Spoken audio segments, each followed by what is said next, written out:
হরিনামে অনেক বাধা গো মা। দেখুন, কেউ এসেছে কীর্তন শুনতে, আবার এই জগতে অনেকেই আছে যারা কীর্তন শোনার কথা বললে বলে, ওরে বাবা, কীর্তন শোনার বয়স কি আমাদের এখন হয়েছে? বয়স যখন হবে তখন যাব। কখন হবে? এই চুল পাকবে, দাঁত পড়বে, নাতিপুতি হয়ে যাবে, তারপরে কীর্তন শুনতে যাব, মানে অন্তিম সময় যখন আসবে। এখন সময় নেই ভাই, সংসার করেছি, কি করে যাই কীর্তন শুনতে? সকাল হলে কাজে যেতে হবে। হরি বল। তুমি কি জানো যে তুমি আদৌ সকাল হলে কাজে যেতে পারবে?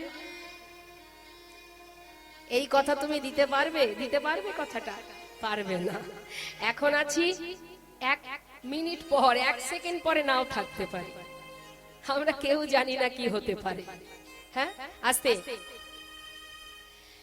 সংসার করেছি, সংসার করেছি, আমরা সংসার সংসার করে সবাই হাবুডুবু খাচ্ছি। কিন্তু একবার বিচার করে দেখুন বাবা, সংসার কিন্তু আমরা কেউ করিনি, আমার পিতাও করেনি, সংসার আমরা কেউ করিনি। যদি বলেন কি করে মা বুঝিয়ে দাও, তাহলে শুনুন, শাস্ত্রে কি বলছে? কৃষ্ণ ভজিবার তরে। তাহলে কোথায় এসেছি? ফাঁকা মাঠে তো আর আসিনি, সংসারে এসেছি, তাই না? ফাঁকা মাঠে আসলে সংসার তৈরি করতে হতো, কিন্তু এসেছি তো সংসারে, অর্থাৎ সংসার আগে থেকে ছিল, তার মধ্যে আমি এসেছি। আমি যদি মারা যাই, আমার সংসার আমার সঙ্গে চলে যাবে? কি গো মা, যাবে? সংসার তো সংসারের জায়গায় থাকবে, আমি চলে যাব। এসেছি যেমন, চলেও যাব।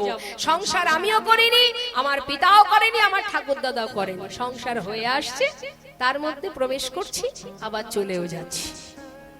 অর্থাৎ সংসার আমি করিনি। আমি এসেছি কেন? ওই যে শ্লোকের প্রথম কথাটা মনে রাখতে হবে, কৃষ্ণ ভজিবার তরে। এসেছিলাম সংসারের মধ্যে, এসে কি হলো? মিছে মায়ায় বদ্ধ হয়ে বৃক্ষ সম হয়ে মায়া এমন ভাবে গ্রাস করলো, আমরা আমাদের স্বরূপ সত্তা ভুলে গিয়ে, আমরা আমাদের আসল পরিচয় ভুলে গিয়ে পাগল হয়ে গোলক ধাঁধায় ঘুরে বেড়াচ্ছি। পাগল হয়ে গেছি, ঠিকানাটা ভুল বলছি আমরা। মানে কেমন জানেন মা? শুনুন তাহলে। এই মনে করুন টুম্পার মার ভূতে ধরেছে। আপনাদের এলাকায় টুম্পা আছে নাকি? এখানে আছে, টুম্পার মা আছে, হাত তোলেন।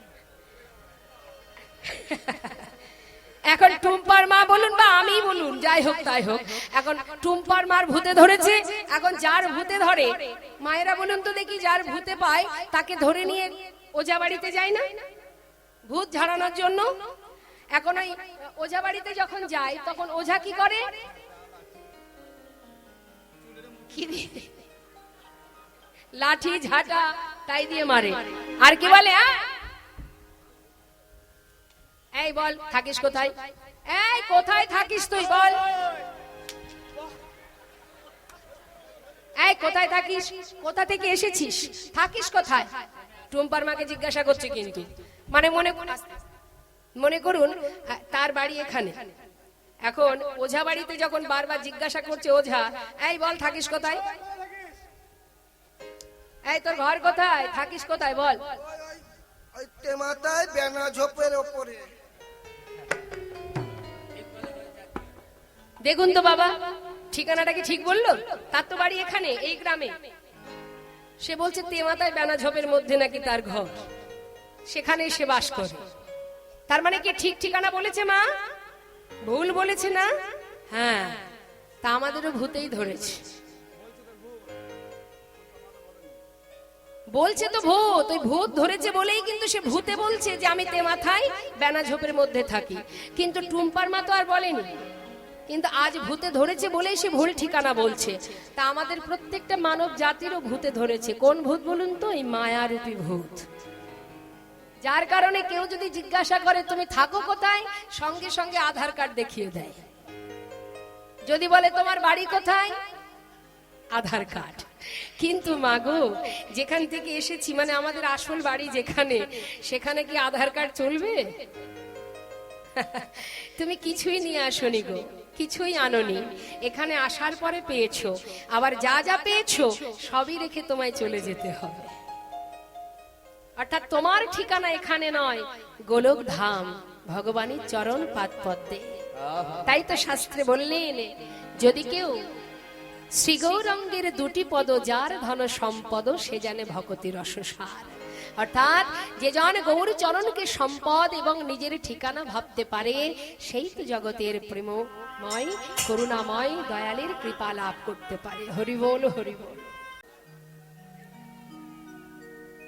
এলাম মধুময় শ্রীধাম বৃন্দাবন। শ্রীধাম বৃন্দাবনে ভগবান কৃষ্ণ, একটু মন দিতে হবে মা, তিনি যখন বাবা সখাগণকে নিয়ে নানাবিধ খেলা করছেন মাঠে, সেই সময় দেবর্ষি নারদ হচ্ছেন ব্রহ্মার মানুষ পুত্র। এখন ওই দেবর্ষি নারদ তিনি প্রতিনিয়ত ভগবানের লীলা দর্শনে যান। তা প্রতিদিন যেমন লীলা দেখেন, আজও লীলা দেখছেন। কি লীলা? সখাগণকে নিয়ে গোবিন্দ খেলা করছে। আবার কখনো কখনো যখন তাদের প্রচন্ড পরিমাণে খিদে পায়, তখন সবাই একসঙ্গে পুলিন ভোজনে বসে। আস্তে আস্তে এখন যখন তারা একসঙ্গে বসে খায় বাবা, সখারা কি করে? তাদের এঠো কানাইকে দেয়। বন থেকে ফল তুলে নিয়ে এলে মা, সেই ফলটা আগে সখারা খায়। কেন খায়? যদি এর মধ্যে বিষ থাকে, বলা যায় ওই যে কংস মহারাজ দুষ্ট রাজা কোন ফলে বিষ মিশিয়ে রেখেছে, তাই তাড়াতাড়ি করে নিজেরা খেয়ে দেখে, এই জন্য খায়। আসতে যে আমাদের যদি কিছু হয়ে যায়, ভাই কানায় আমাদের বাঁচাতে পারবে, কিন্তু ভাই কানার কিছু হলে তো আমরা বাঁচাতে পারবো না। সেই জন্য নিজে খেয়ে টক না মিষ্টি না ঝাল সেটা আগে দেখে তারপরে কানাইকে। এইভাবে নিজেদের বদনের এঠো যখন কানার বদনে দিচ্ছে, আর সেই কাণ্ডটা দেখছে কে? চতুর্মুখ ব্রহ্মা। ব্রহ্মা দেখে অবাক। দেবর্ষি নারদ যখন লীলা দর্শন করে ছুটতে ছুটতে ব্রহ্মার কাছে গিয়ে চিৎকার করে ডাকছে, পিতা পিতা, আজ আমার বড় আনন্দ হচ্ছে পিতা। কি হয়েছে জানো পিতা? আজ না আমি স্বয়ং ভগবানকে দর্শন করে এলাম বৃন্দাবনে। সে কি কথা? মাথা খারাপ হলো নাকি? বৃন্দাবনে ভগবান দেখেছো তুমি? কাকে দেখেছো ঠিক করে বলো। পিতা, আমি দেখে এসেছি বৃন্দাবনের যমুনার ধারে। কে সে? আমি দেখে এলাম, দেখে এলাম, স্বয়ং ভগবান দেখে এলাম, স্বয়ং ভগবান দেখে এলাম। ওই নন্দের নন্দ যশোদা নন্দন, স্বয়ং ভগবান আমি দেখে এলাম। ওই নন্দের নন্দন যশোদা নন্দন, স্বয়ং ভগবান দেখে এই দাঁড়া দাঁড়া দাঁড়া, তুমি আর ভগবান কাউকে পেলে না? একটা গোপ বালক, রাখাল বালক, যে কিনা মাঠে মাঠে ঘুরে বেড়ায়, ধেনু চড়িয়ে বেড়ায়, সে তোমার কাছে ভগবান মনে হলো? পিতা, বিশ্বাস না হয় একবার নিজে গিয়ে দেখে আসুন। বিশ্বাস করুন, আমি স্বয়ং গোবিন্দকে দেখেছি। আরে বেশ, বিলম্ব না করে ব্রহ্মা, মাগো, যদি কারোর মনের ভিতরে একবার অহংকার জন্মে যায় বাবা, সে নিজেকে অনেক বড় মনে করে, তাই না? আস্তে আস্তে আমাদের ইহ জগতে প্রত্যেকটা জীব আছে, কিছু কিছু মানুষ, সবাই নয়, কিছু কিছু মানুষ আছে যারা অহংকারে বশীভূত হয়ে থাকে এবং তারা সর্বদাই ধরাকে সরা জ্ঞান করে। তা অহংকার যার আছে, পতন তার অনিবার্য। অহংকার ভগবান সইতে পারেন না। কারণ একটা কথা আমাদের মাথায় রাখতে হবে বাবা, এই জগতে আমার বলতে কিন্তু কিছুই নেই। আপনি আজ কোটি টাকার মালিক হয়েছেন, আজ আপনি রাজা, কাল কিন্তু আপনি ভিখারি হতে পারেন। আপনি জানেন না আজ যে সম্পদের মালিক আপনি আছেন, কাল সেটা আপনার থাকবে কিনা। তাই অহংকার করলে ভগবান সেটা সইতে পারেন না। আর যদি কোনো ভক্ত দুফোঁটা বাড়ি বরিশন করে, মাত্র দুফোঁটা চোখের জল, এমনই করুণাময় তিনি যে চোখের জল সইতে পারেন না। আপনি হাজারো অপরাধ করার পর একটি বারের জন্য যদি তাহার চরণে পৌঁছে দুফোঁটা বাড়ি বরিশন করে যদি একটি বার বলতে পারেন দয়াময়, আমি অবুঝ, আমি জানি না, বুঝি না, আমি সাধনে জানি না, পূজনে জানি না, কেমন করে তোমায় ভালোবাসতে হয় আমি তাও জানি না,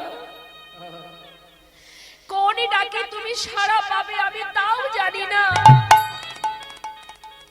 আমার কাছে আছে তো ফুটা বাড়ি, এই চোখের জলে তোমার চরণে নিবেদন করি দয়াময়, কৃপা করে এই অধমাকে তুমি তোমার চরণে ঠাঁই দিও। কিছু লাগবে না। স্বয়ং দেবর্ষি নারদ একদিন ভগবানকে জিজ্ঞাসা করেছিলেন, হে প্রভু, একটিবার বলো না, তোমাকে ডাকলে কেমন করে ডাকলে তুমি সাড়া দেবে? ভগবান বলেছিলেন, তবে শোনো দেবর্ষি, জগতের কোন জীব যদি আমাকে একটা ফুল দিয়ে ডাকে আমি তার ডাকে সাড়া দেব। সঙ্গে সঙ্গে দেবর্ষি নারদ আবারও প্রশ্ন করলেন, যদি তার কাছে ফুল না থাকে? ভগবান বললেন, ফুল না থাকলে দুঃখ নেই, যদি একটা তুলসী পাতা দিয়েও আমাকে স্মরণ করে আমি সাড়া দেব। প্রভু, যদি তুলসী পাতা না থাকে, যদি আমাকে এক গণ্ডূষ গঙ্গা জল দিয়ে কেউ ডাকে আমি সাড়া দেব। প্রভু, যদি গঙ্গার জলও তার কাছে না থাকে তবে কি সে তোমায় ডাকবে না? তা কি করে হয়? এই জগতের কোনো কিছুরই আমার প্রয়োজন নেই, কারণ আমি আমার প্রত্যেকটি সন্তানকে দুটি করে নয়ন দিয়েছি, তার মধ্যে একটাই দিয়েছি গঙ্গা, একটাই দিয়েছি যমুনা।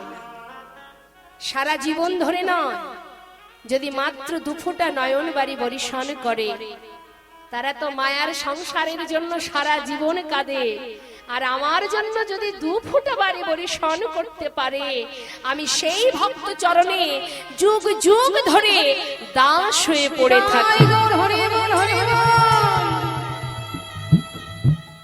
কি চান তিনি মা? ধন ঐশ্বর্য না, তিনি তো বিশ্ব ব্রহ্মাণ্ডের মালিক। ধন ঐশ্বর্য দিয়ে তাকে পাওয়া যায় না, শুধু ভক্তি দ্বারাই তাকে বাঁধা যায়, আর কিছু লাগে না। আজ ব্রহ্মত্বের অহংকারে ব্রহ্মা তিনি ভগবানকে পরীক্ষা করার জন্য শূন্য মার্গ থেকে যখন দেখলেন যে গোবিন্দ সকলের এঁঠো খাচ্ছে, ব্রহ্মা আত্ম অহংকারে বশীভূত হয়ে ভগবানকে পরীক্ষা করতে শুরু করলেন। এটাই হচ্ছে আমাদের ভুল বাবা। আর এদিকে দেখুন, যার নাভি কমল থেকে ব্রহ্মার সৃষ্টি, অর্থাৎ সন্তান হয়ে বাবাকে চিনতে পারছেন না, আর এদিকে বিধর্মী এক মুসলমান ভক্ত, যিনি কিনা প্রভুর লীলা দর্শন করে সে দূর থেকে পদাবলী লিখছেন। কে সেই ভক্ত? ভগবানকে যারা ভালোবাসে জেনে রাখুন, তাদের আলাদা কোনো পরিচয় বা আলাদা কোনো জাত থাকে না, তাদের একটাই পরিচয়, তারা ভগবানের চরণের দাস। তাই বাবা আজ এত সুন্দর পদাবলী লিখছেন সেই ভক্ত, আমরা শুনবো মা, তার পদটা 2 লাইন শুনি, কি বলছো শোনো।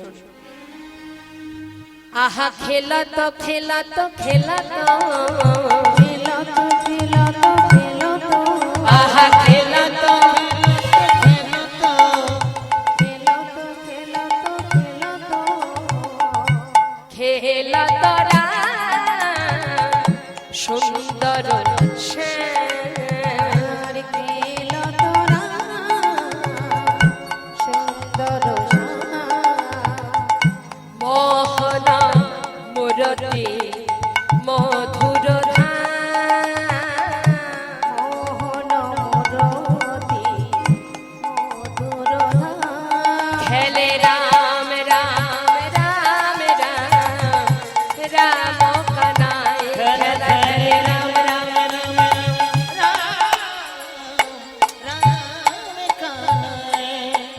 আর এদিকে ব্রহ্মা দূর থেকে দেখছে তুমি কেমন ভগবান, গোপ বালকদের নিয়ে খেলা করছো, এঠো খাচ্ছ, আমি বিশ্বাস করি না তুমি ভগবান। ভগবান যদি কেউ বলে থাকে আমাকে বলবে, কারণ আমি সৃষ্টিকর্তা ব্রহ্মা।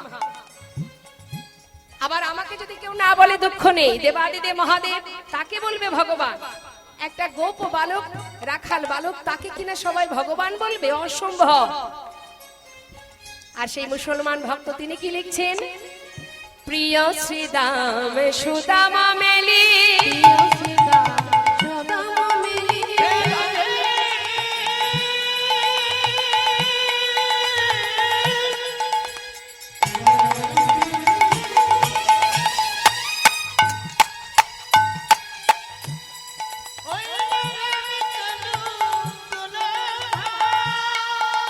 হরি বল।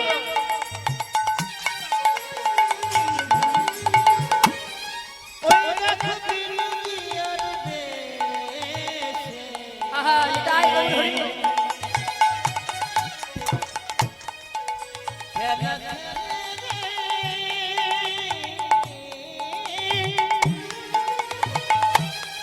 আহা।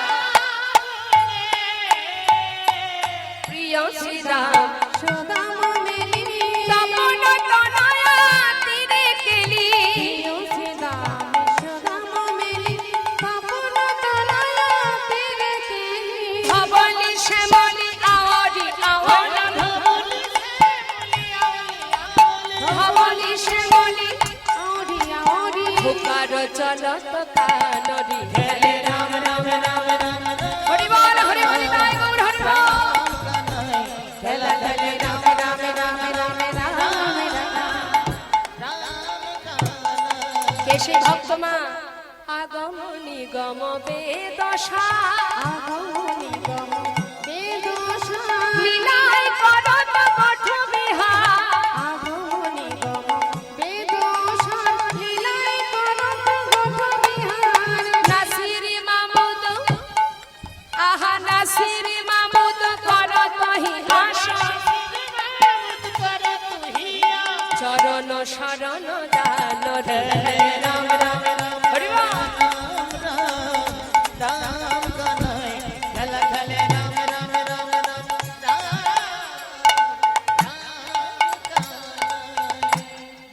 এদিকে ব্রহ্মা ভগবানকে পরীক্ষা করার জন্য তার যত ধেনুবৎস আছে সবাইকে হরণ করে নিলেন।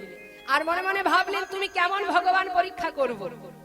যদি তুমি জানতে পারো যে আমি হরণ করেছি, তাহলে তুমি ধ্যান যোগে যখনই জানতে পারবে, ছুটে আসবে আমার ব্রহ্মলোকে, আর ব্রহ্মলোকে এসে তোমার ধেনুবৎসকে তুমি ফিরিয়ে নেবে। ভগবানের কেমন লীলা দেখুন বাবা। যেই না ব্রহ্মা হরণ করেছে, আরো একটু সুযোগ করে দিলেন গোবিন্দ। কি করলেন? সখাদের বললেন, তোরা বস, একটা ধেনু দেখা যাচ্ছে না, বোধহয় কোনো গভীর বনে ঢুকে গেছে, আমি একটু খুঁজে আসি। এই বলে যেই গোবিন্দ সরে গেলেন, সঙ্গে সঙ্গে সখাগণকেও হরণ করে নিলেন। ভগবান মনে মনে বললেন, ব্রহ্মা বেশ, আজ তুমি ব্রহ্মাত্মের অহংকারে নিজেকে এমন জায়গায় রেখেছো, নিজের পিতাকে চিনতে পারছো না। যে অপরাধ তুমি করছো, এর জন্য সাজা তুমি নিজেই আমার কাছে চেয়ে নেবে। আমিও দেখতে চাই তুমি কত সময় হরণ করো, আর আমি কত সময় সৃষ্টি করতে পারি। আবার পুনরায় গোবিন্দ সৃষ্টি করলেন, সৃষ্টি করে ঘরে চলে গেল। ঠিক তার পরের দিনে আবার ব্রহ্মা মনে মনে চিন্তা করছে, আজ আমি দেখব তুমি কাদের নিয়ে খেলা করো, এবং আমি এটাও দেখব তুমি কত বড় ভগবান যে আমি সবাইকে হরণ করেছি, তুমি কিভাবে সৃষ্টি করতে পারো আর কিভাবে তুমি খেলা করো। ব্রহ্মা তাড়াতাড়ি করে বিলম্ব না করে শূন্য মার্গ থেকে যমুনা পুলিনে যেই না লক্ষ্য দিয়েছে, হঠাৎ দেখছি কি মা, ছোট ছোট বালকদের নিয়ে গোবিন্দ খেলছেন। সৃষ্টি করেছেন নিজের অঙ্গ থেকে। আহা, ব্রহ্মা দূর থেকে দেখছেন আর ভাবছেন, এরা কারা? আমি তো সবাইকে হরণ করেছি, তাহলে এরা কোথা থেকে এলো? না না, যাদেরকে হরণ করে রেখেছি তারা আসেনি তো। আবার গেল সেই গুহার মধ্যে, দেখলো সেইখানে সেইভাবে তারা পড়ে আছে, এরা তাহলে এলো কোথা থেকে? বুঝতে না পেরে দিব্য দৃষ্টি প্রয়োগ করলেন, আর যেই না দিব্য দৃষ্টি দিয়েছে, সঙ্গে সঙ্গে দেখলেন কি, স্বয়ং গোবিন্দকে কি দেখলেন? শঙ্খ চক্র গদা পদ্মধারী চতুর্ভুজ নারায়ণ। দেখবা মাত্রই অহংকার দূরীভূত করে ছুটে গিয়ে প্রভুর চরণটা জড়িয়ে ধরলেন। দয়াময়, দয়াময়, আমি তোমায় চিনতে পারিনি প্রভু, আমি অপরাধ করেছি, আমি অপরাধ করেছি, ক্ষমা করে দাও আমায়, তুমি ক্ষমা করো। ব্রহ্মত্বের অহংকারে আমি নিজের পিতাকে চিনতে ভুল করেছি। তোমার নাভি কমল থেকে আমার সৃষ্টি, সন্তান যদি কোনো পাপ করে, ভুল করে, পিতা তো সে অপরাধ গ্রহণ করে না। আমায় তুমি ক্ষমা করো, ক্ষমা করো। চরণ ধরে কাজ। আর কি বলছি, যে অহংকারে আজ আমি তোমায় চিনতে ভুল করেছি, আমাকে তুমি এই আশীর্বাদ করো। হে প্রভু, যে ব্রহ্মত্ব আমি লাভ করেছিলাম, আমার ব্রহ্মপদ তুমি ঘুচা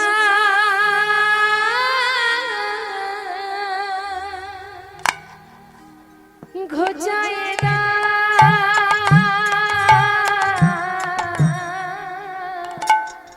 আমার ব্রহ্ম পদ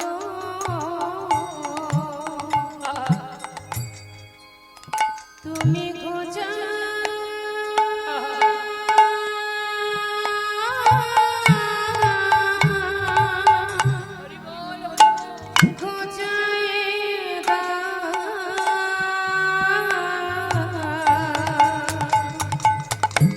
আমি আর কিছু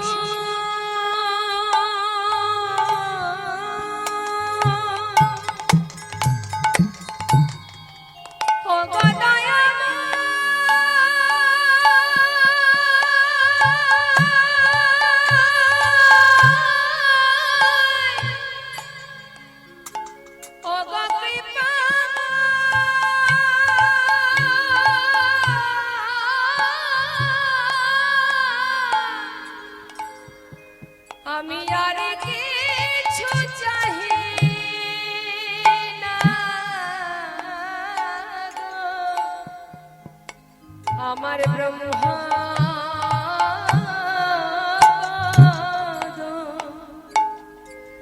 তুমি ঘোচা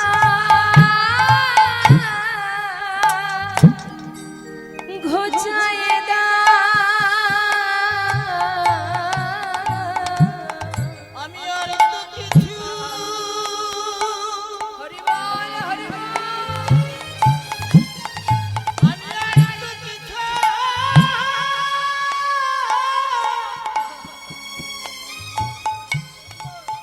আমি চাই না গো। যেন চরণ ছাড়া আমায় করো না গো। আর কিছু চাই না দয়া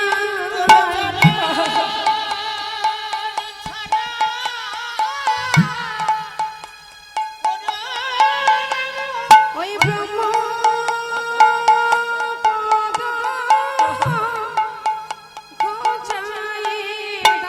তোমার ওই চরণে আমার গ্রহণ করো।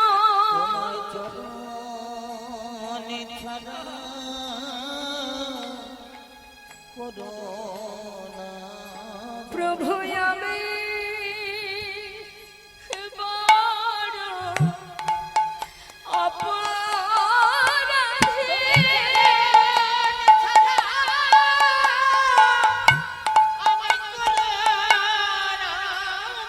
হই আমি বড় অপরাধী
তশিলা ঠাকুর হরিদাস, যিনি ছিলেন চতুর্মুখ ব্রহ্মা, চরণ তলে চরণ দুটি জড়িয়ে ধরে কাঁদতে লাগলেন বাবা। কিন্তু দেখুন, চরণ ধরে কাঁদছেন বটে, প্রভু কিন্তু কোনো কথাই বললেন না। বললেন, শোনো, শুধু একটা কথাই বললেন, তোমার আশা পূরণ হবে, তোমার আশা পূরণ, আশা পূরণ হবে নদিয়া, তোমার আশা পূরণ হবে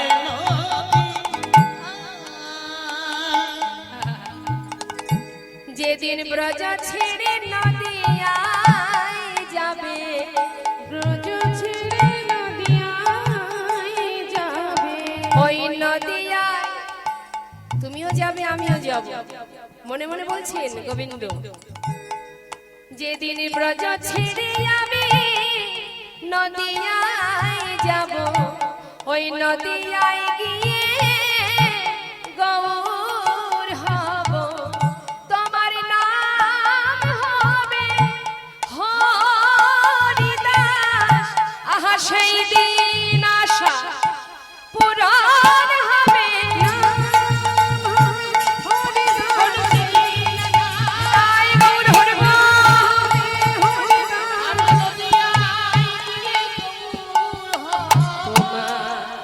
আশা পূরণ হবে নদিয়া। আহা, কি বললেন? তোমার আশা পূরণ হবে তবে নদিয়ায়, যেদিন তুমি হরিদাস নাম পাবে আর আমি যখন গৌর হব।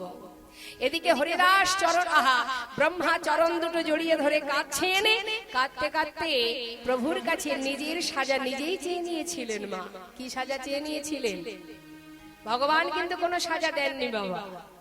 ব্রহ্মা নিজের অপরাধের সাজা নিজেই চাইলেন। হে প্রভু, আজ যে অপরাধ আমি করেছি, যে হীন কর্ম করেছি, এর জন্য আমি তোমার কাছে নিজের সাজা চেয়ে নিলাম। আগত কলিযুগে তুমি আমাকে এমন জাতিতে জন্ম দেবে যেখানে আমি সদা সর্বদাই আমি লাঞ্ছনা, গঞ্জনা, যন্ত্রণা, কষ্ট ভোগ করতে পারি। তবে তোমার কাছে একটা বাসনা প্রভু, যে নাম আমি ভুলে গিয়েছি, আগত কলিযুগে হাজার কষ্ট পেলেও আমি যেন তোমার নামটুকু ভুলে না যাই। নিতাই গৌর হরি বল। তাই সবার কাছে আমাদের একটা কথা আমাদের বলার, সবাই আমরা একটা কথা মাথায় রাখবো, জীবনে কষ্ট আসুক আর দুঃখ আসুক, আপন জনকে যেন ভুলে যাবেন না। জগতে যা কিছু আছে, যা আমরা চোখে দেখতে পাচ্ছি বাবা, এটা কিন্তু আমার আপনজন নয়, কিছুই নয়, শুধু মোহ আর মায়া। তাই আপন জন হলেন অনাদি আদি গোবিন্দ, যিনি আপনার সুখে দুঃখে সর্বদাই আপনার মাথার উপরে ছায়ার মতো দিয়ে রেখেছেন, কৃপা করে রেখেছেন। তাই সেই আপন জনকে যেন ভুলবেন না, তাকে সদা সর্বদাই দুঃখ বা কষ্ট যাই আসুক কখনোই তাকে ভোলা যাবে না। হরি বল। তাই আজ সেই চতুর্মুখ ব্রহ্মা তিনি এলেন এই কলিযুগে। কোথায় এলেন? বাংলাদেশে। দেখুন হরিদাস ঠাকুরের জন্ম বৃত্তান্ত নিয়ে বাবা এক একজনের এক এক মত আছে। আমাদের হিন্দু সমাজে তো অনেক মত আছে, এক একজন এক এক ভাবে বোঝান। কিন্তু আমাদের মাথায় রাখতে হবে, আমাদের হিন্দু সমাজের শ্রেষ্ঠ গ্রন্থ চৈতন্য ভাগবত, চৈতন্য চৈতামৃত। হরিদাস ঠাকুরকে স্বয়ং প্রভু নিজে হাতে তার সমাধি দিয়েছিলেন। আপনারা একটু গ্রন্থ ঘুরলেই পাবেন। তো হরিদাস ঠাকুরকে সমাধি দিয়েছিলেন কোথায়? হ্যাঁ, পুরী ধামে। যখন তার সমাধি হয়, ওই বালুরাশির মধ্যে গর্ত করে সেখানে হরিদাস ঠাকুরকে শোয়ায় সমাধি দিয়েছিলেন। তার অর্থাৎ এটাই তার অর্থ যে হরিদাস ছিলেন অর্থাৎ মুসলমান কুলে জন্ম নিয়েছিলেন। কিন্তু সে মুসলমান কুলে জন্ম নিলে কি হবে? সে কিন্তু ভোলেনি তার স্বধর্মের কথা। শাস্ত্রে বললেন, জন্ম হোক যথা তথা, কর্ম করো ভালো। যে যেগুলোই জন্ম নাও না কেন তাতে দুঃখ নেই, তাতে কোনো দুঃখ নেই। কর্ম যদি তোমার সঠিক হয় তবেই তুমি গোবিন্দ কৃপা লাভ করতে পারবে। একটা পচা পাকের মধ্যে ফুটেছে পদ্ম, সে যদি গোবিন্দের চরণে স্থান পায়, আর বাবুদের বাগানে ফোটা গোলাপ সে কিন্তু গোবিন্দের চরণে ঠাঁই পায় না, তাই না? তাই জন্ম তোমার যেখানেই হোক, যেন তোমার কর্মটা সঠিক হয়। তাই শাস্ত্রে কি বলছে দেখুন, যাতে কোল নিরর্থ বুঝাইবার তরে হরিদাস জন্ম নিল যমনের ঘরে।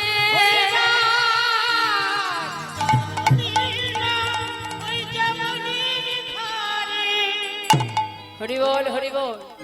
নিলে কি হবে? তিনি তো সেই চতুর্মুখ ব্রহ্মা, অপরাধীর সাজা পাচ্ছেন বটে, কিন্তু তার স্বভাব যাবে কোথায় বাবা? নিয়েছে জন্ম মুসলমান কুলে, নিলে কি হবে? মুখে কৃষ্ণ নাম, সাধুগুরু বৈষ্ণবকে দেখলে প্রণাম করে, তুলসী মঞ্চ দেখলে প্রণাম করে। আহা, এই স্বভাব কি আর সমাজ মেনে নেবে? হ্যাঁ, বৈষ্ণব মহাজন বললেন, দেখো খুলনা জেলার মোড়ন গায়ে আজি প্রকট হইল, প্রকট হইল। খুলনা জেলার মোহন গায়ে প্রকট হইল, প্রকট হইল। নাম প্রচারিতে ব্রহ্মা, নাম প্রচারিতে ব্রহ্মা, জনম যে নিল দিকে দিকে নাম প্রচারিল। নাম প্রচারিতে ব্রহ্মা, জনম যে নিল দিকে দিকে প্রচারিত হলো। কি প্রচার করছে? হরিনাম। তাই তো মহাজন বললেন, সে যে নামাচার্য হরিদাস, নামাচার্য হরিদাস, সে যে নাম ব্রহ্ম হরিদাস, আবার নামাচার্য হরিদাস। হরিদাস, নামাচার্য হরিদাস। নাম প্রচারিতে ব্রহ্মা, জনম যে নিল দিকে দিকে নাম প্রচারিল।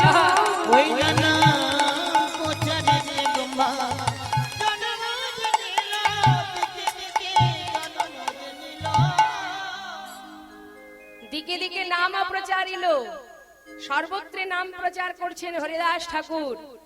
অর্থাৎ যখন তার জন্ম হয়েছে, নাম হয়েছে কি? রাধে। আদর করে মা বাবা ছেলের নাম রেখেছে হারেশ। এখন খুলনা জেলা, সেটা এখন যশোর জেলা হয়ে গেছে বাবা, হ্যাঁ, বাংলাদেশে। এখন ওই ছেলের নাম রেখেছে হারেশ। মুসলমান কুলে জন্ম পেলে কি হবে? মুখে করে কৃষ্ণ নাম, সমাজ মেনে নিল না, অসম্ভব। আমাদের জাতির ছেলে হয়ে করে হিন্দু দেবতার নাম, এ তো মেনে নেওয়া যায় না। সবাই মিলে দল বেঁধে তার পিতা হবিউল্লাহর কাছে এসে বলে, হবিউল্লাহ এদিকে এসো, বাইরে এসো, শোনো, তোমার ছেলে মাত্র দুধের শিশু, এই দুধের শিশু সে মুসলমান হয়ে করে হিন্দু দেবতার নাম। তাই শোনো, তুমি তো তার পিতা, হ্যাঁ, ছেলেকে বারণ করো এই নাম যেন আর কখনো না করে। আল্লাহর নাম করুক, খোদা তাআলার নাম করুক, মসজিদে যাবে, নামাজ পড়বে, বারণ করো। যদি কথা না শোনে বা তুমি যদি বারণ না করো, তাহলে কিন্তু আমরা এর উপযুক্ত সাজা দেব। ভয়ে ভীত হয়ে ছেলেকে ডেকে জিজ্ঞাসা করছে, হারেশ, ওরা যে বলে গেল তুই নাকি হিন্দু দেবতার নাম করিস, কৃষ্ণ নাম করিস? আব্বা যা, আমি কৃষ্ণ নাম করি বটে, কিন্তু আমার কি ক্ষমতা আছে তার নাম করার? সে আমাকে দিয়ে করায়, তাই আমি নাম করতে পারি। সত্য কথা মা, ভগবানকে স্মরণ করার ক্ষমতা আমার আপনার নেই। আমরা তো সামান্য জীব মাত্র। যদি বলেন তাহলে তার স্মরণ করি কি করে? তিনি আমাদের সর্বদাই স্মরণ করেন, সেই শক্তির জোরেই আমরা স্মরণ করতে পারি। তাই বলছি, শোনো আব্বাজান, আমার কোনো ক্ষমতা নেই তার নাম করার, সে যা আমাকে দিয়ে করায় আমি তাই করি। এই নাম ভুলে যা বাবা, এই নাম করিস না, সমাজ মেনে নেবে না রে, তোকে অনেক কষ্ট দেবে, যন্ত্রণা দেবে। আমি যে পিতা, আমি কি করে সইব বল? বেশ, তুমি চিন্তা করো না, আমি তোমায় বলছি আজ থেকে তোমাকে আর কেউ আমার হয়ে নালিশ করবে না। বেশ, বাবা মনে মনে ভাবলেন ছেলে বোধহয় এই নাম আর করবে না। কিন্তু বাবা, যে জন একবার গোবিন্দ নামকে ভালোবেসে ফেলেছে না, পৃথিবীতে যত বাধাই তার জীবনে আসুক না কেন, মন থেকে যদি কেউ একবার তাকে ভালোবাসতে পারে, জগতের কোনো বাধাই তার মন থেকে কৃষ্ণ নাম মোছাতে পারবে না। যেখানে খোল করতালের ধ্বনি হয়, পাগলের ন্যায় ছুটে যায় জগতের বাসী, জগতে যে এখানে আজ তার প্রমাণ। নিজ নিজ সংসার ছেড়ে, সন্তান ছেড়ে, কর্ম ছেড়ে কৃষ্ণ নামের পাগল হয়ে এই মধ্য রজনীতে সকলে একত্রিত হয়ে আবল বৃদ্ধ বনিতা একাকার হয়ে গেছি আমরা। তাই যত বাধাই আসুক জীবনে, যারা গোবিন্দকে ভালোবাসে তাদেরকে কেউ টলাতে পারবে না। তাই হারেশ বলছি, আব্বা জানে চিন্তা করো না, আর কেউ আসবে না আমার হয়ে তোমার কাছে নালিশ করতে। বাবা নিশ্চিন্তে ঘরে চলে গেল। ছেলে সিদ্ধান্ত নিল আমি আর এখানে থাকবো না। যেখানে কৃষ্ণ নামে বাধা, সেখানে কি করে থাকবো? সেখানে থাকলে তো কৃষ্ণ নাম গাইতে দেবে না। আমি চলে যাব। মনে প্রতিশ্রুতি নিয়ে সর্বস্ব পরিত্যাগ করে, নামকে সম্বল করে চিরতরে হারেশ পথে নেমে গেল।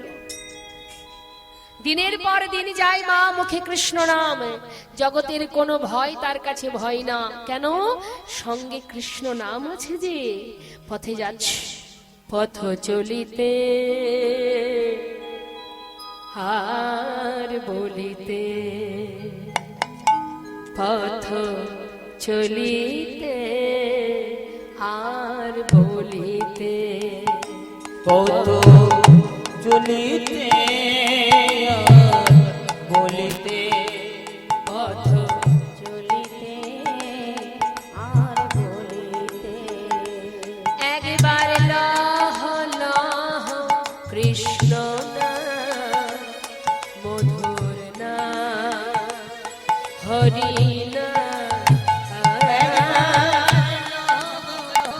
কৃষ্ণ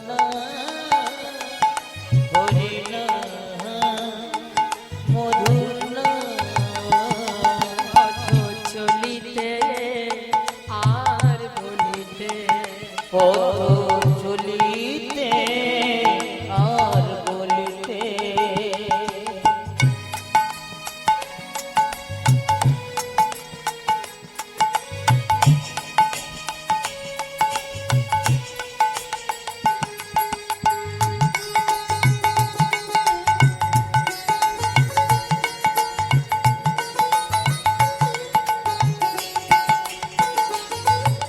সম্মুখে আধার রাত্রি, আমি হয়েছি পথযাত্রী।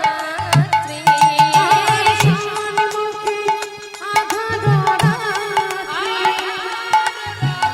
হয়েছি পথযাত্রী। সম্মুখে আধার রাত্রি, আমি হয়েছি পথযাত্রী। চলিতে রাধা নাম, বলিতে কৃষ্ণ নাম।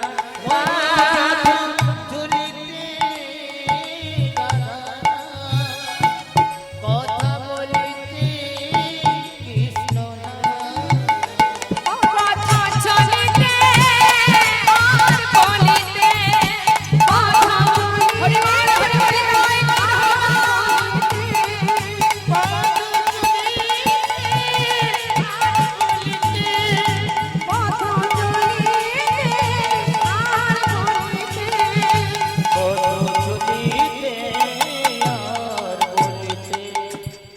হৃদয় গৌর হরি বল, হরি বল। কৃষ্ণ নামকে যে জন সার করেছে মা, এই জগতে তার আর কোনো ভয় থাকে না। একবার প্রেম সে সবাই মিলে দুটি বাহু তুলে বাহ বাহ, খুব সুন্দর। একবার হাত তুলে সবাই মিলে আমরা বলবো, হ্যাঁ দেখি হাত তুলুন।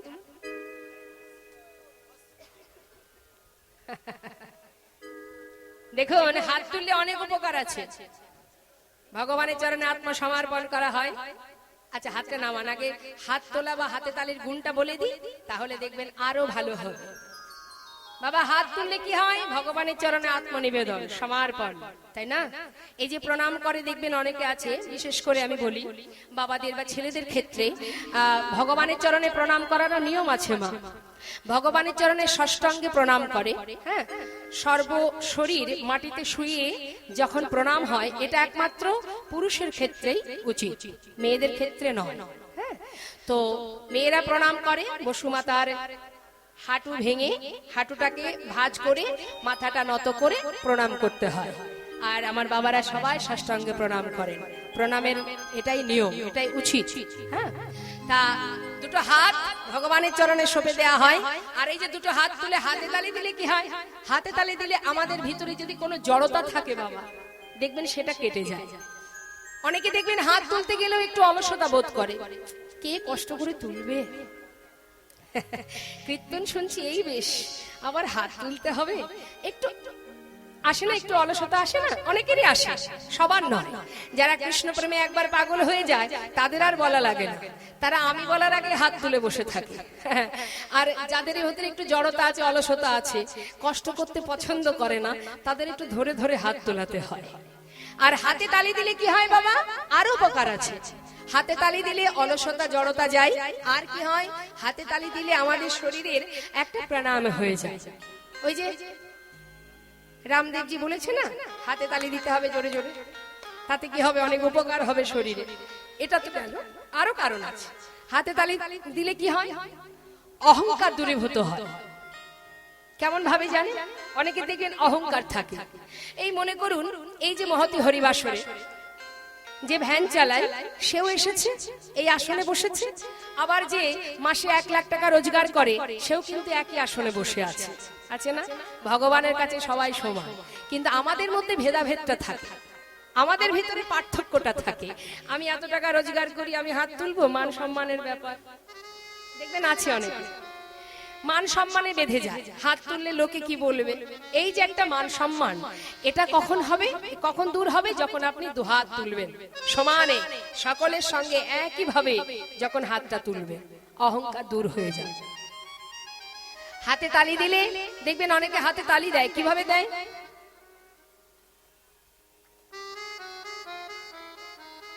জোরে জোরে দেয় না, কেন বলুন তো?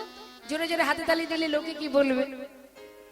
আবার যদি বাড়ির বাচ্চার জন্মদিন হয়, তখন বাচ্চাকে খুশি করার জন্য দেখবেন সেই ব্যক্তি হাতে তালি দেবে, হ্যাপি বার্থডে বলবে না? হরি নামে এসে হাতে তালি দিতে গেলেই আমাদের প্রচন্ড লজ্জা করে। কে দেবে জোরে জোরে হাতে তালি? পরের দিন সকালবেলা বলবে কি, এই যে বাবু মশাই বেশ তো জোরে জোরে হাতে তালি দিচ্ছিলে। মান সম্মানের ব্যাপার, সেই পারবে একমাত্র হাতে তালি দিতে। কে জানেন? শুনে রাখুন, যখন আপনারা বাড়ি থেকে এখানে এসেছেন, বাড়ির কর্ম করতে করতে মনস্থির করেছেন যে আজ অমুক জায়গায় মায়ের মন্দিরে, সেখানে কৃষ্ণ নাম হবে, আমি নাম শুনতে যাব। এই যে মনে মনে ভাবনা ভেবেছেন, ভাবা মাত্রই আপনার এই আত্মার আর পরমাত্মার মিলন ঘটে গেছে। আর মিলন ঘটে গেছে বলেই আপনারা বসে আছেন, তাই তো? আর যখন কৃষ্ণ নামের মধ্যে কৃষ্ণ প্রেম যখন আপনার মধ্যে জাগরিত হবে না মা, তখন কিন্তু আপনি আর বসে থাকতে পারবেন না। প্রকৃতভাবেই যদি কেউ কৃষ্ণ নাম আস্বাদন করে, নামের এমনই মহিমা, এই সুধা যদি কেউ পান করতে পারে, সে কিন্তু আর হিতাহিত জ্ঞান করবে না, কোনো দিকেই তার লক্ষ্য থাকবে না। কতক্ষণে দুটি বাহু তুলে ভগবানের চরণে আত্মনিবেদন করে একবার হা কৃষ্ণ বলে আমরা ডাকতে পারবো, এটাই থাকবে তার ভাবনা। তা শোন, আমরা সবাই মিলে এই মুহূর্তে আমরা দুটি বাহু তুলে, এই যে আমাদের মা উমা, যিনি হলেন পরম বৈষ্ণবী, যার সেবা পূজা চলবে পরপর, আপনারা মাকে নিয়ে আনন্দ করুন। সেই পরম বৈষ্ণবী মায়ের চরণ স্মরণ করে গোবিন্দ চরণে আমরা যেন ঠাঁই পাই, এই প্রার্থনা নিয়ে একবার সবাই মিলে হাত তুলে প্রত্যেকে, আহা হরি বল হরি বল হরি বল, সবাই হাত তুলে একবার একসঙ্গে আমরা গাইব। ছলো ছলো নয়নে হাসি মাখা বদনে আনন্দ কাননে সবাই ভ্রময়নী বা একবার হাত তুলে সবাই হরি বল হরি বল মনি রে আমার হরি বল মনি রে আমার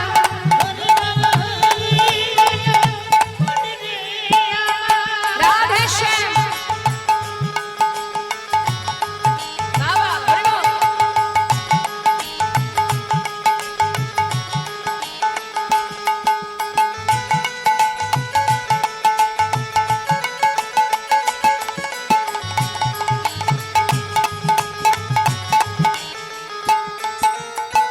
গতি নাই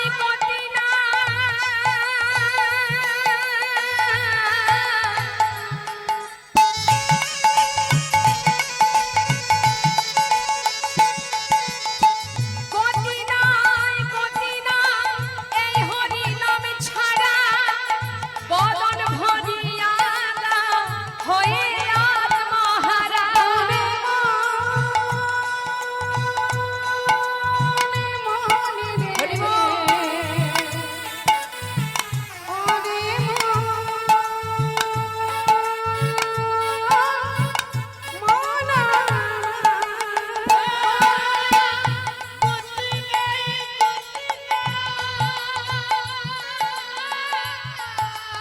হরি বল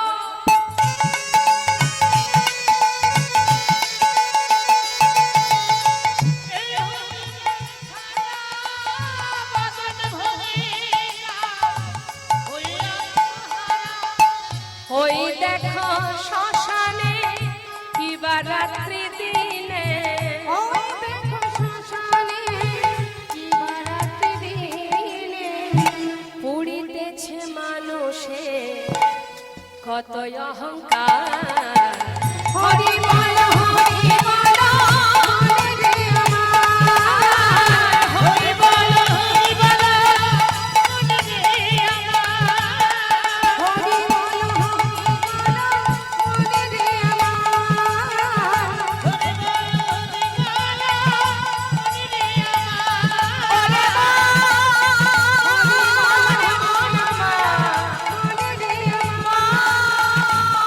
হরি বল মনি রে আমার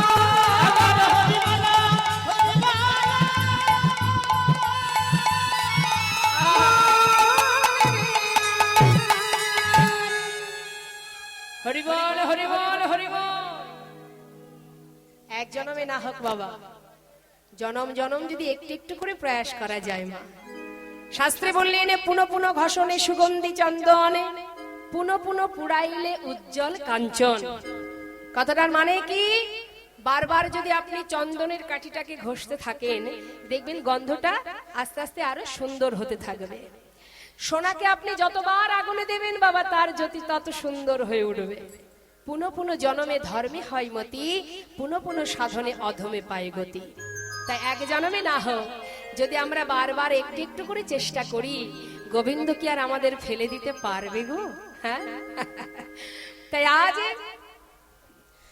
হরিদাস ঠাকুর অর্থাৎ হারেশ তিনি নামকে সার করে পথে চলতে চলতে এসে পৌঁছালেন নবদ্বীপের আগে ফুলিয়ানগরে ওই ফুলিয়ানগরে কৃত্তিবাসীর প্রাচীন কুঠির গঙ্গার ধারে ওই কুঠিরের মধ্যে বসে বসে কৃষ্ণ নাম করে নির্জন একটি স্থান এত শান্ত পরিবেশ যেখানে বাধা দেওয়ার আর কেউ নেই এই চিন্তা ভাবনা নিয়ে তাড়াতাড়ি করে ভাবলেন যে এই নিরিবিলি জায়গাতে আশা করি আমাকে কেউ বাধা দেবে না কৃষ্ণ নামে আপন মনে বসে বসে নাম করে কিন্তু মাগো নামের মহিমা নামের যে মাধুর্য এ কি আর এক জায়গায় বাধা থাকে গো ফুলিয়ানগরের অনেক জীব অনেক ভক্ত যারা যখনই শুনতে পেল যে গঙ্গার পাড়ে কৃত্তিবাসের কুটিরে কৃষ্ণ নাম গাইবার জন্য এক মুসলমান ভক্ত সে হরিনাম করছে এই খবর পেয়ে কত ভক্ত আসে ওই গঙ্গার ঘাটে কৃষ্ণ নাম শোনার জন্য এবং শুধুমাত্র হিন্দু নয়, কত মুসলমান ভক্ত তারাও আসে নাম শুনতে। পাইক পেয়াদার কাছে নালিশ চলে গেল গ্রামের ফুলিয়ানগরে সবাই মিলে, গ্রামবাসীরা মুলকপতির কাছে গিয়ে নবাব হোসেন শাহ তার কাছে গিয়ে নালিশ করলেন, হুজুর বিহিত করুন, হুজুর বিহিত করুন, সর্বনাশ হতে চলেছে। কি হয়েছে? কোথা থেকে একটি ছেলে এসেছে যার নাম হারেস, মুসলমান কুলে ছেলে হয়ে সে করে কৃষ্ণ নাম। এইভাবে যদি নাম করতে থাকে তাহলে তো সমস্ত মুসলমান হিন্দু হয়ে যাবে, তাই আপনি এর একটা ব্যবস্থা করুন। হরি বল। কিন্তু বাবা নবাব হোসেন শাহ তিনিও কিন্তু প্রভুকে ভালোবাসতেন, তিনিও প্রভুকে ভালোবাসতেন, কিন্তু আজ হরিদাসকে সমাজের কাছে প্রচারিত করবেন বলে তিনি কিন্তু গ্রামবাসীর কথাটা ফেলে দিলেন না। কি করলেন?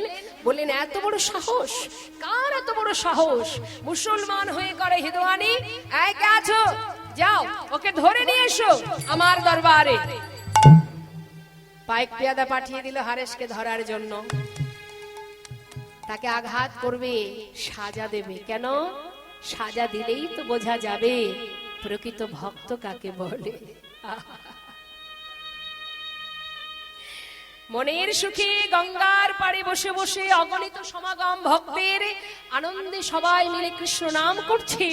পাইক পেয়াদা এসে হারেসের হাতটা ধরে টানতে টানতে নিয়ে যাচ্ছে। নবাবের সম্মুখে যেই না দাঁড় করালেন, নবাব সাহেব জিজ্ঞাসা করলেন, পরিচয় দাও। আগে হুজুর, আমার নাম হারেস। তুমি হিন্দুয়ানি করো? হ্যাঁ। ভুলে যাও, এই নাম ভুলে যাও। শোনো, তুমি অপরাধ করেছো, তাই এই নাম ভুলে গিয়ে আজ থেকে তুমি কলমা পড়ে পাপের প্রায়শ্চিত্ত করবে আর মসজিদে যাবে, নামাজ পড়বে। এই নাম আর তুমি গাইতে পারবে না। যদি তুমি এই কথা না রাখো তাহলে কিন্তু আমরা তোমার উপযুক্ত সাজার ব্যবস্থা করব। তুমি জানো না যে তোমার আমরা কি সাজা দিতে পারি। হুজুর, আমি জানি না কি সাজা হবে, তবে অপরাধ তো আমি আপনাদের কাছে করিনি। যদি অপরাধ আমি করে থাকি গোবিন্দের চরণে করেছি, তাতেও যদি আপনি আমাকে সাজা দিতে চান তবে আমিও বলে রাখি, শুনুন। খণ্ড খণ্ড করো যদি যাবে দেহ মন প্রাণ, তথাপি না বদনে আমি না ছাড়িব কৃষ্ণ নাম।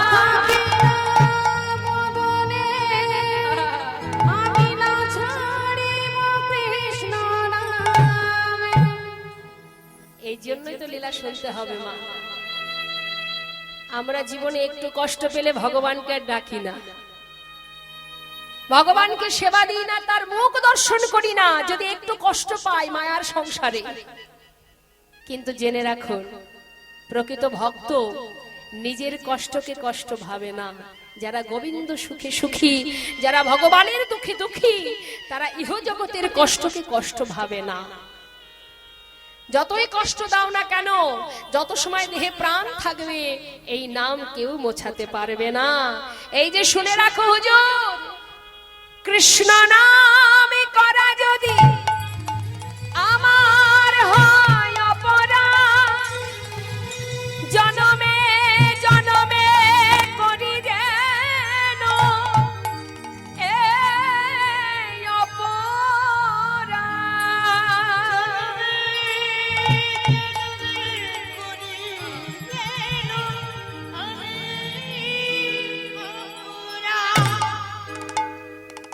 কৃষ্ণ নাম করলে যদি আমার অপরাধ হয় তবে এই অপরাধ যেন জনম জনম করতে পারি। শুধু আশীর্বাদ করো হুজুর, যেন আকুল প্রাণে গাইতে পারি। হরি বল হরি বল, গাইতে পারি। হা কৃষ্ণ গোবিন্দ বলে আকুল প্রাণে যেন গাইতে পারি।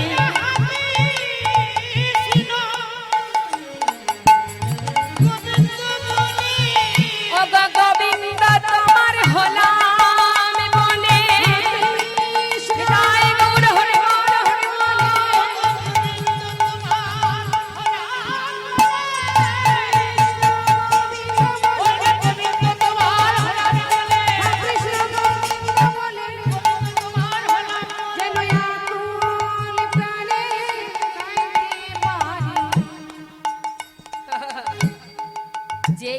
কথা বলেছে মা, মুসলমান সমাজ আরো রেগে গেলে।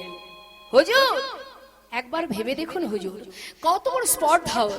আপনার সামনে দাঁড়িয়ে বেয়াদবি করছে, হুজুরের উপযুক্ত সাজা আপনি দিন, না হলে আমাদের মুসলমান সমাজের কলঙ্ক হবে।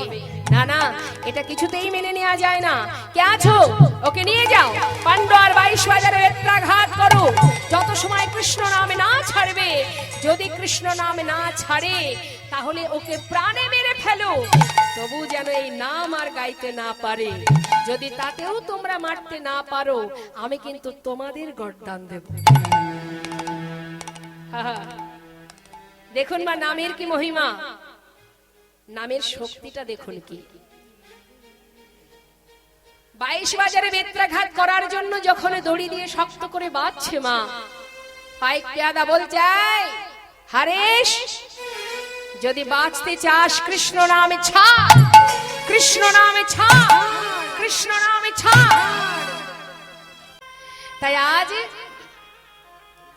যখন হরিদাসকে আঘাত করছে, বারবার কৃষ্ণ নাম ছাড়তে বলছে, হারেশ বলছে, দেখো আমি জানি কত বড় ভক্ত। দেখুন মা, আঘাতকে আঘাত ভাবছে না, শুধু প্রভুকে বলছে, দয়াময় আমার জীবনের আঘাত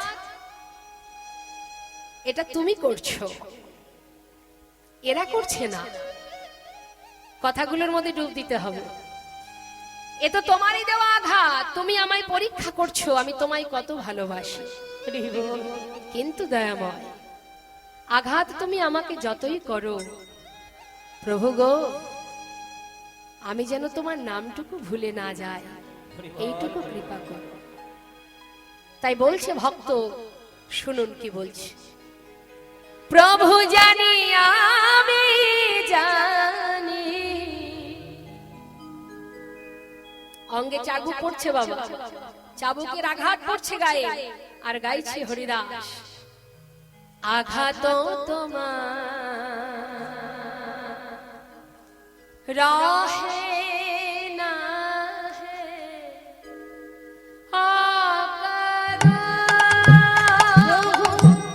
জানি আমি জানি, আঘাত তোমার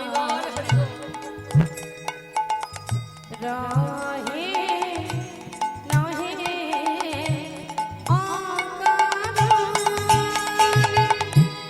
আমি ভুলে যাই পাছে তোমার শ্রী হরি, আমি ভুলে যাই পাছে তোমার শ্রী হরি।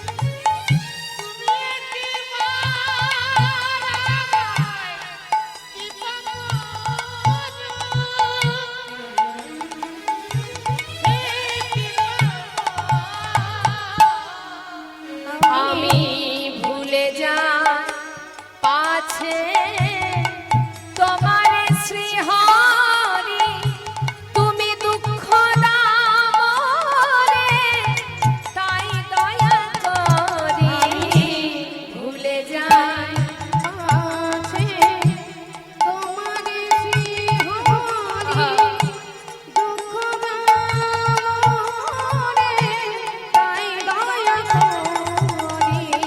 কি সুন্দর কথা বাবা। কি বলছে মা? প্রভু আমি জানি তুমি কেন আমায় দুঃখ দিচ্ছ, পাছে আমি তোমায় ভুলে যাই, তাই তুমি আঘাত করছো। কিন্তু আমি সেই সাথে এটাও জানি, তুমি দুঃখ দাও যারে, জানি তার তরে দুঃখ দাও জানি জানি তারে, দয়া তব অফুরান হে নারায়ণ হরি বল। নারায়ণ হে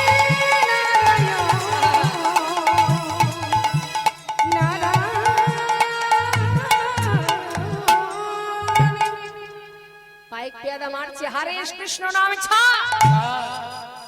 বলতে বলতে বদন থেকে ভুল হয়ে বাহির হলো বাবা। যারা মারছে তাদের ভুল হলো। কি ভুল? ওই যে বলছে কৃষ্ণ নাম ছাড়, কৃষ্ণ নাম ছাড়, বলতে বলতে হঠাৎ বলে ফেললেন হরে কৃষ্ণ নাম ছাড়, হরে কৃষ্ণ নাম ছাড়, হরে কৃষ্ণ নাম ছাড়। হ্যাঁ ভাইয়া, এই ভাইয়া, আরে ওকে মারতে মারতে ওই নাম তো আমাদেরই পেয়ে বসলো রে। আরে ওর মতো যদি আমরাও এই নাম করি তাহলে তো আমাদেরও তো চাবুকের আঘাত সইতে হবে। কি করা যায় বল দেখি? এত মারছি তবু ইষ্ট দেবতার নাম ভোলে না। কি বলছে? হরে কৃষ্ণ নাম সার। শাস্ত্রে বললেন বাবা, হেলায় বা শ্রদ্ধায় যে বা নাম লয়, ক্রমে ক্রমে কৃষ্ণ ভক্তির হয়। কৃষ্ণ গালি দিতে যদি কেউ করে কৃষ্ণ নাম উচ্চারণ, সেই সে নাম হয় তার মুক্তির কারণ।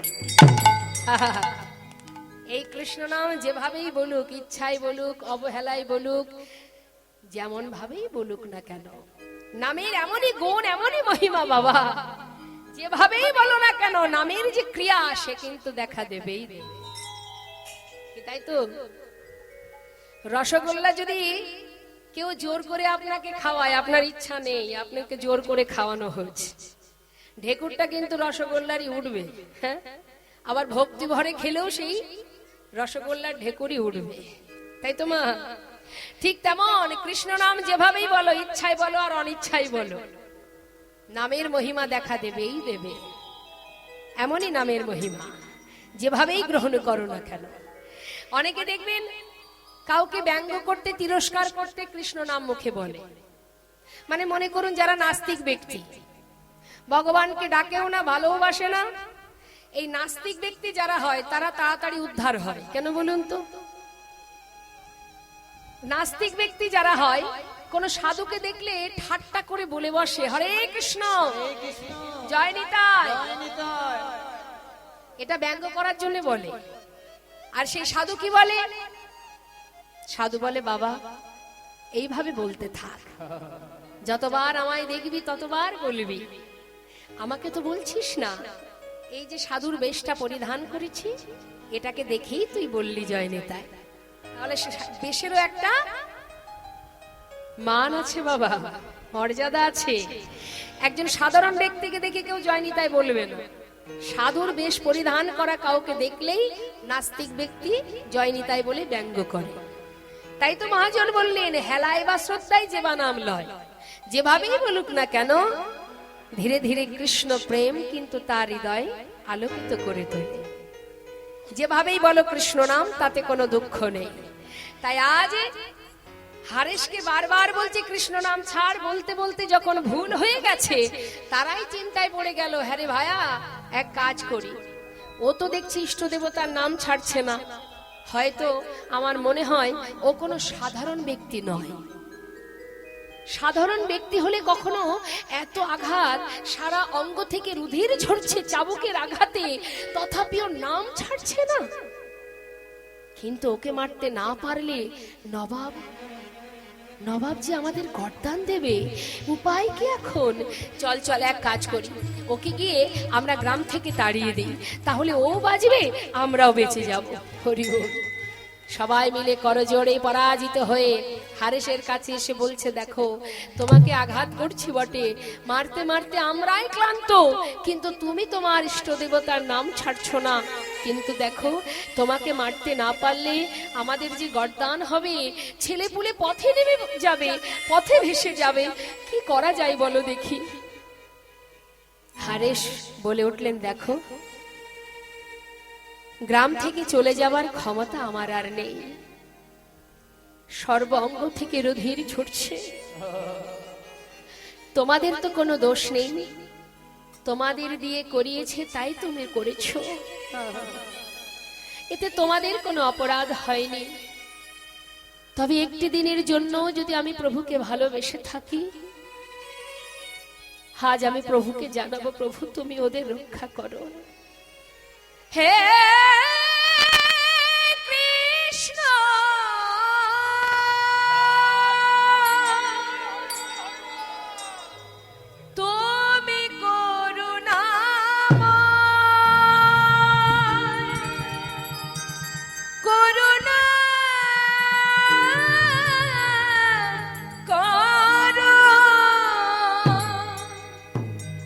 ওরা তো জানে না ওরা কি অপরাধ করেছে, তুমি করুণাময়, তুমি করুণা করো। প্রভুর চরণ স্মরণ করে বলছে দয়াময়, যেখানে আছো যেমন আছো জানি না কোথায় আছো, আমার জীবনের কষ্ট আমার জীবনের দুঃখ সে তো আমার কর্মের ফল। তুমি তো দয়াল, তুমি তো করুণাময় পতিত পাবন, আমার কষ্টে তুমি যেন কষ্ট পেও না, যেখানে থাকো সুখে থাকো। ভক্তের চাওয়া প্রভুকে স্মরণ করছে, হরি আমার মানস সন্তাপনাশিতে ইথে যদি তব দুঃখ হরি আমার মানস সন্তাপনাশিতে ইতে যদি তব দুঃখ হয়, আমার যা হবা তাই হবে, তুমি কেন দুঃখ পাবে।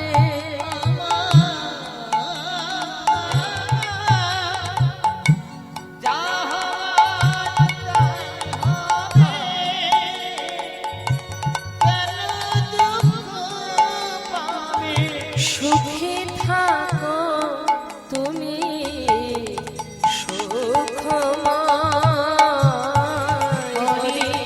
আমার মানস বিদায় গৌর হরি বল হরি বল। ইতে যদি তব দুঃখ হয়, নাম স্মরণ করতে করতে যেই না অচৈতন্য হয়ে পড়েছে মা, পাইক পিয়াদার আনন্দ ধরছে না। এই ভায়া বলে, এই ভায়া, আরে দেখ দেখ ওই দেখ, ওই নাম গাইতে গাইতে সেও মারা গেছে, আমাদেরও বাঁচিয়ে দিয়ে গেছে। যাক চল চল এক কাজ করি, ও মুসলমান হলে কি হবে, ও তো কৃষ্ণ নাম করে, চল ওকে আমরা ওই গাঙের জলে ভাসিয়ে দিই। এই বলে ধরাধরি করে গঙ্গার জলে ভাসিয়ে দিলেন বাবা। ভাসিয়ে দিল বটে, ভাসতে ভাসতে যাচ্ছে, কৃষ্ণ নাম প্রতিধ্বনি হচ্ছে। ভাসতে ভাসতে এলো কোন দিকে? ফুলিয়া নগর থেকে শান্তিপুর বেশি দূর নয়। শান্তিপুরনাথ অদ্বৈত আচার্য প্রভু, যিনি কিনা গঙ্গার ঘাটে স্নান করতে যাচ্ছেন, আর গঙ্গার ঘাটে অতি প্রাতকাল যখন স্নানে গেছেন, সেই সময় হঠাৎ তিনি একটা কৃষ্ণ নামের প্রতিধ্বনি শুনছেন। কৃষ্ণ কৃষ্ণ কৃষ্ণ কে কে কৃষ্ণ কে তুমি? এমন সুন্দর কৃষ্ণ নাম করছো, তুমি কে? আহা। হঠাৎ দেখছি কি জলের মধ্যে একটা দেহ ভাসতে ভাসতে যাচ্ছে, ভেসে যাচ্ছে বাবা। আর সে দেহটা ওই গঙ্গার জলে ঝাঁপ দিয়ে তাকে তীরে নিয়ে এসে কৃষ্ণ সঞ্জীবনী সুধা কৃষ্ণ নাম দিয়ে তার অচৈতন্য দেহের চৈতন্য ফিরিয়ে সারা গায়ে চাবুকের আঘাত দেখে প্রভু জিজ্ঞাসা করছে অদ্বৈত আচার্য প্রভু, তুমি কে? তোমার নাম কি? তোমার পরিচয় কি? ঠাকুর, আমার নাম হারিস। মুসলমান হয়ে কৃষ্ণ নাম করি বলে সকলে আমাকে চাবুকের আঘাত করে কৃষ্ণ নামের অলংকার পরিয়ে দিয়েছে। বুকের মধ্যে জড়িয়ে ধরে বললেন, আহা, নামের মধ্যে নিজেকে হারিয়ে ফেলেছো, তাই তো তোমার নাম হারিস। শোনো, আজ থেকে তোমাকে আর কেউ হারেস বলে ডাকবে না।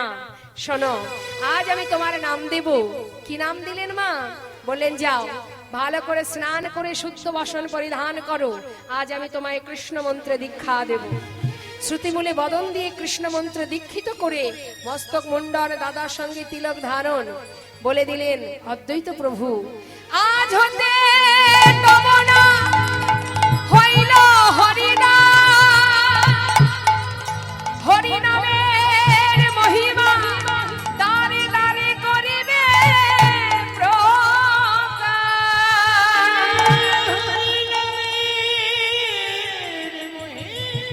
হরি বল হরি বল।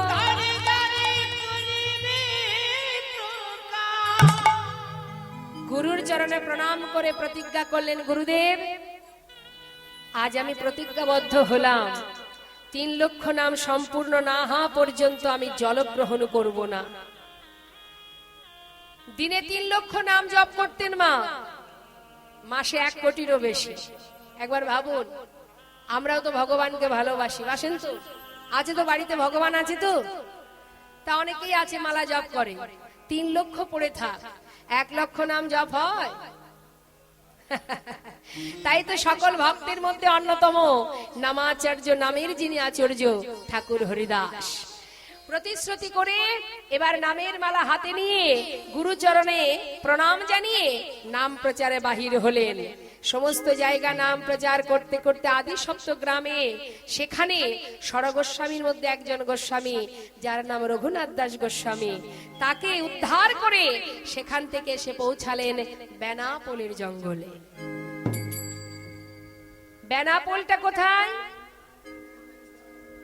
উত্তর 24 পরগনা বেনাপোল বর্ডার, যেখান থেকে আমরা এসেছি সেই বেনাপোল, মানে বর্ডার পার করলেই বেনাপোল, সেই লক্ষ্য হীরার পাটবাড়ি আজও আছে। তা সেই বেনাপোলের জঙ্গলে এখন নাই বাবা, ভাগাভাগি হয়ে গেছে, তখন তো আর ভাগ ছিল না। তো সেই জঙ্গলের মধ্যে পর্ণকুঠির তৈরি করে মা তার মধ্যে বসে বসে ঠাকুর হরিদাস নাম করতেন। এখন বেনাপোলের উৎসুক ভক্ত যারা, তারা সবাই এসে ভিড় করে বসতেন ঠাকুরের সম্মুখে। প্রতিনিয়ত নাম শুনতে শুনতে সেই এলাকায় এত ভক্ত সমাগম হয়, বনের ভিতরে যেন মনে হয় একটা মেলা বসে গেছে। কিন্তু সেই এলাকার রাজা তিনি কিন্তু ব্যাপারটা সহজে মেনে নিলেন না। কি আছে সাধুর কাছে? হরিনাম দিয়ে সবাইকে মাতিয়ে তুলছে, দেখতে দেখতে একদিন যেতে যেতে ভিড় পড়ে গেছে। আমি রাজা রামচন্দ্র খা, সহজেই আমি তাকে মেনে নিতে পারবো না, তাকে পরীক্ষা করে দেখব সে প্রকৃত সাধু না ভণ্ড। এখন হলো কি মা, গ্রামের মধ্যে অনেকে আছে দেখবেন যারা ভগবানকে ভালোবাসে না, কিন্তু ঘরের গিন্নি ভগবানকে ভালোবাসে। এখন তারা যায় কৃষ্ণ নাম শুনতে, আর এলাকার যারা একটু নাস্তিক তারা কিন্তু ভগবানকে ভালোবাসে না, তারা ওই সাধুর কাছে নারী জাতিদের যাওয়া দেখে একেবারে সোজাসুজি রাজা রামচন্দ্র খা, বাবু, জমিদার বাবু, আপনার ওই বেনাপোলের জঙ্গলে এক লেংটিধারী বাবাজি সমস্ত নারী জাতির চোখে চোখ রেখে হরি নাম করে, আর ওই নাম শুনতে যায় যত রাজ্যের নারী জাতি। তাই আপনার কাছে এসেছি, আপনি এর একটা ব্যবস্থা করুন। মনে মনে চিন্তা করছিলেন যে কি উপায়ে তাকে তাড়ানো যায়। যেই না এলাকার প্রজাবর্গরা সকলে এসে নালিশ জানিয়েছে, সুযোগ পেয়ে বিলম্ব না করে গণিকা পতিতা নটি লক্ষ হীরা তিনি প্রতিনিয়ত রাজার কাছে এসে নৃত্য গীতে আনন্দ দেন। আজ লক্ষ্য হীরা যেই না এসেছে, রাজা রামচন্দ্র বলে উঠলেন, এই যে প্রতিদিন তো আমাকে ভোলাচ্ছ, তা বলি শোনো নটি, আজ আর আমাকে ভোলাতে হবে না।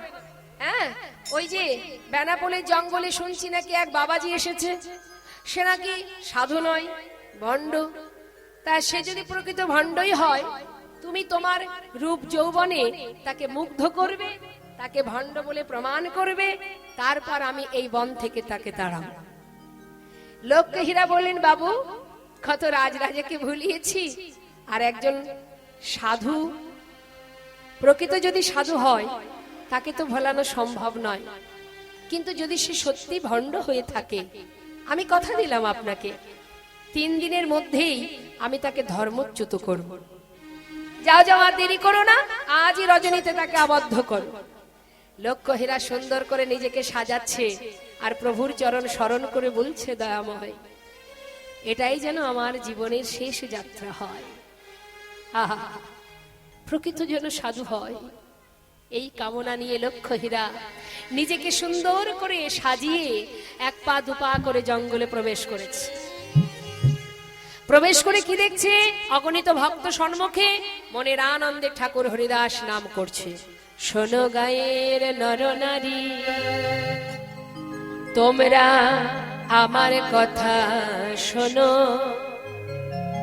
আমায় ঘিরে নীরবে দাঁড়ায়েছ কেন? হরে কৃষ্ণ হরে কৃষ্ণ।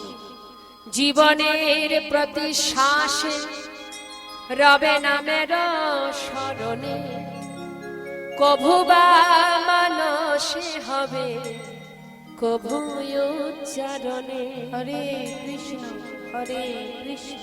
কে কবে মরিবে তাহা কারো নাহি জানা, এক মুহূর্ত জীবনের ব্যর্থ কাটাবে না।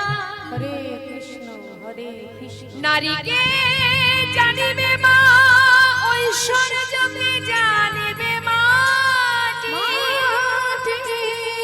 সদা সত্য উচ্চারিবে বাহির ভিতর খাটি।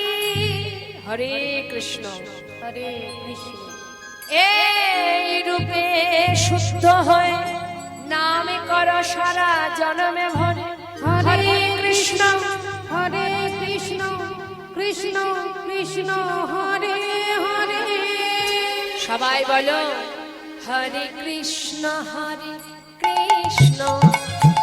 কৃষ্ণ কৃষ্ণ হরে হরে, হরে রাম রাম রাম হরে হরে, হরে কৃষ্ণ হরে কৃষ্ণ কৃষ্ণ কৃষ্ণ হরে হরে, হরে রাম রাম রাম হরে হরে। হরে কৃষ্ণ কৃষ্ণ কৃষ্ণ কৃষ্ণ হরে হরে, হরে রাম হরে রাম রাম রাম হরে হরে। হরে কৃষ্ণ কৃষ্ণ কৃষ্ণ কৃষ্ণ হরে হরে, হরে রাম রাম রাম রাম হরে হরে, হরে কৃষ্ণ কৃষ্ণ কৃষ্ণ কৃষ্ণ হরে হরে, হরে রাম রাম রাম হরে হরে। দেখতে দেখতে যখন অধিক রাত হয়েছে বাবা, সমস্ত ভক্তরা যার যার নিজ ঘরে চলে গেলেন। একাকী বসে আছে ঠাকুর গভীর বনে। ঠিক সেই সময় সুযোগ বুঝে লক্ষ্যহীরা এক পা দুপা করে তার সামনে এসে উপস্থিত। সাধু, এই গভীর অরণ্যের মধ্যে একা একা ভয় করে না তোমার? চেয়ে দেখো, সবাই তোমায় ফেলে চলে গেল, কিন্তু আমি তোমার কাছেই আছি। ঠাকুর, শুনেছি তুমি তোমার নাম দিয়ে সবাইকে পাগল করছো, তাই আজ আমি এলাম তোমার সঙ্গে একটু কথা বলতে। বলো না সাধু, কি তোমার পরিচয়, এসেছো কোথা থেকে? লক্ষ্যহীরা তার যা কর্ম বাবা, সে যে জন্য এসেছে উদ্দেশ্য মনে এক, কিন্তু রাজার আদেশ তো পালন করতে হবে, যাচাই করে দেখতে হবে প্রকৃত সাধু কিনা। তাই লক্ষ্যহীরা বলছে, সাধু সারা রাত তোমার সঙ্গে কথা হবে, একবার বলো না, কে তুমি বন মাঝে, কে তুমি বন মাঝে বসে আছো একলা,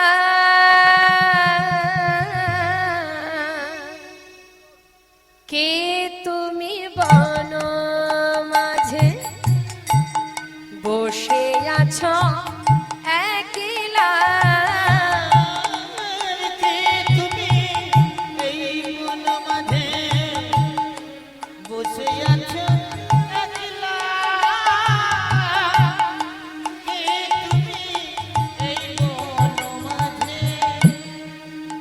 সাধু তুমি অগ মন চোরা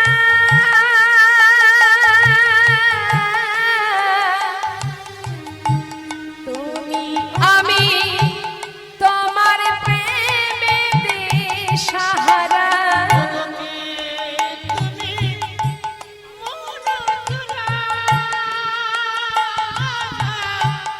আমি তোমার প্রেমে দিশাহারা আমার মনের আশা পূর্ণ করো মনের আশা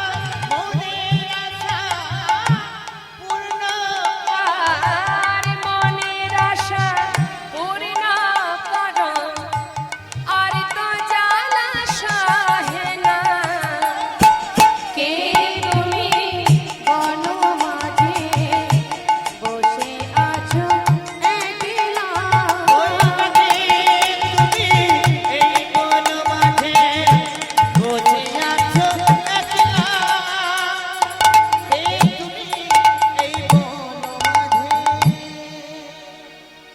লক্ষ্যহীরা কিন্তু ধ্যান ভঙ্গ করেনি বাবা, শুধু ইঙ্গিত করলেন কি এইটুকু ইঙ্গিত, অর্থাৎ একটু বসো মা, আমার নাম সংজ্ঞা পূর্ণ না হলে তোমার সাথে কথা বলতে পারবো না। আর এই ইঙ্গিত দেখে লক্ষ্যহীরা ভাবলেন সাধু বোধহয় আমাকে এটাই বোঝালেন যে আর এতটুকু নাম বাকি আছে, অপেক্ষা করো। যাক, আমি যে এসেছি তিনি বুঝতে পেরেছেন, তাহলে আর শুধু শুধু কষ্ট করে লাভ কি, এইটুকু নাম বাকি আছে যখন, তাহলে অপেক্ষাই করি। বসে আছে বাবা, বসে থাকলে কি হবে, পাশে তো হরি নাম চলছে আর ওই অমৃত আস্বাদন করছে, ইচ্ছাই হোক অনিচ্ছাই হোক কর্ণপ্রহর দিয়ে ঢুকছে ভিতরে। নাম শুনতে শুনতে আস্তে আস্তে নিজেই কখন নামের মধ্যে ডুবে গেছে সে নিজেও জানে না। হঠাৎ নিশি প্রভাত হয়ে গেল, চারিদিকে পাখির কলরব, হঠাৎ লক্ষ্যহীরা নয়ন মেলে দেখছে নিশি প্রভাত। সাধু, না না, তুমি নিশি প্রভাত করে দিলে, এই ছিল তোমার মনে, নারীকে মা বলা, ঐশ্বর্যকে মাটি করা, আমাকে বসিয়ে রেখে নিশি প্রভাত করা। শোনো সাধু, আমি গণিকা পতিতা লক্ষ্যহীরা কখনো হারিনি, হারতে আমি শিখিনি, আমি আবার আসবো, তুমি থেকো বসে, চলে যেও না যেন। চলে গেল প্রথম রজনী, দ্বিতীয় রজনীতে আবার সেজে গুজে চলে এসেছে মা। এসে কি দেখছে, আহা, আজও ঠাকুরের নাম শেষ হয়নি, নাম করেই যাচ্ছে, নাম করছে ঠাকুর। আর লক্ষ্যহীরা মনে মনে ভাবছে সাধু, তাহলে তুমি করো তোমার নাম আর আমি করব আমার নৃত্য। ঠাকুর নাম গাইছে আর লক্ষ্যহীরা তারই সামনে নৃত্য করছে। আমি ছোট্ট করে একটু নৃত্য দর্শন করাবো, সবাই একটু আমাকে সহযোগিতা করবেন উলুধ্বনি হরিধ্বনি দিয়ে।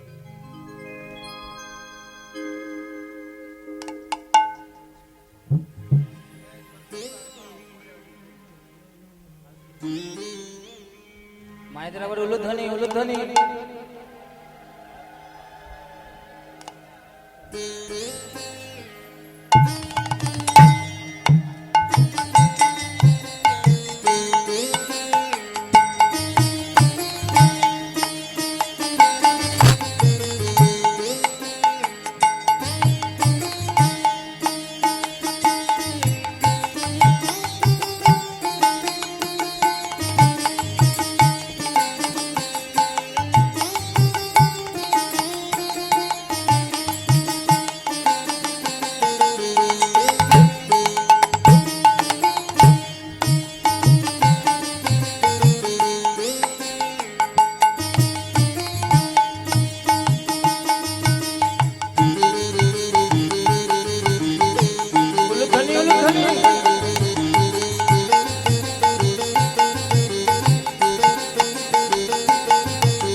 এত সময় নৃত্য হলো মা,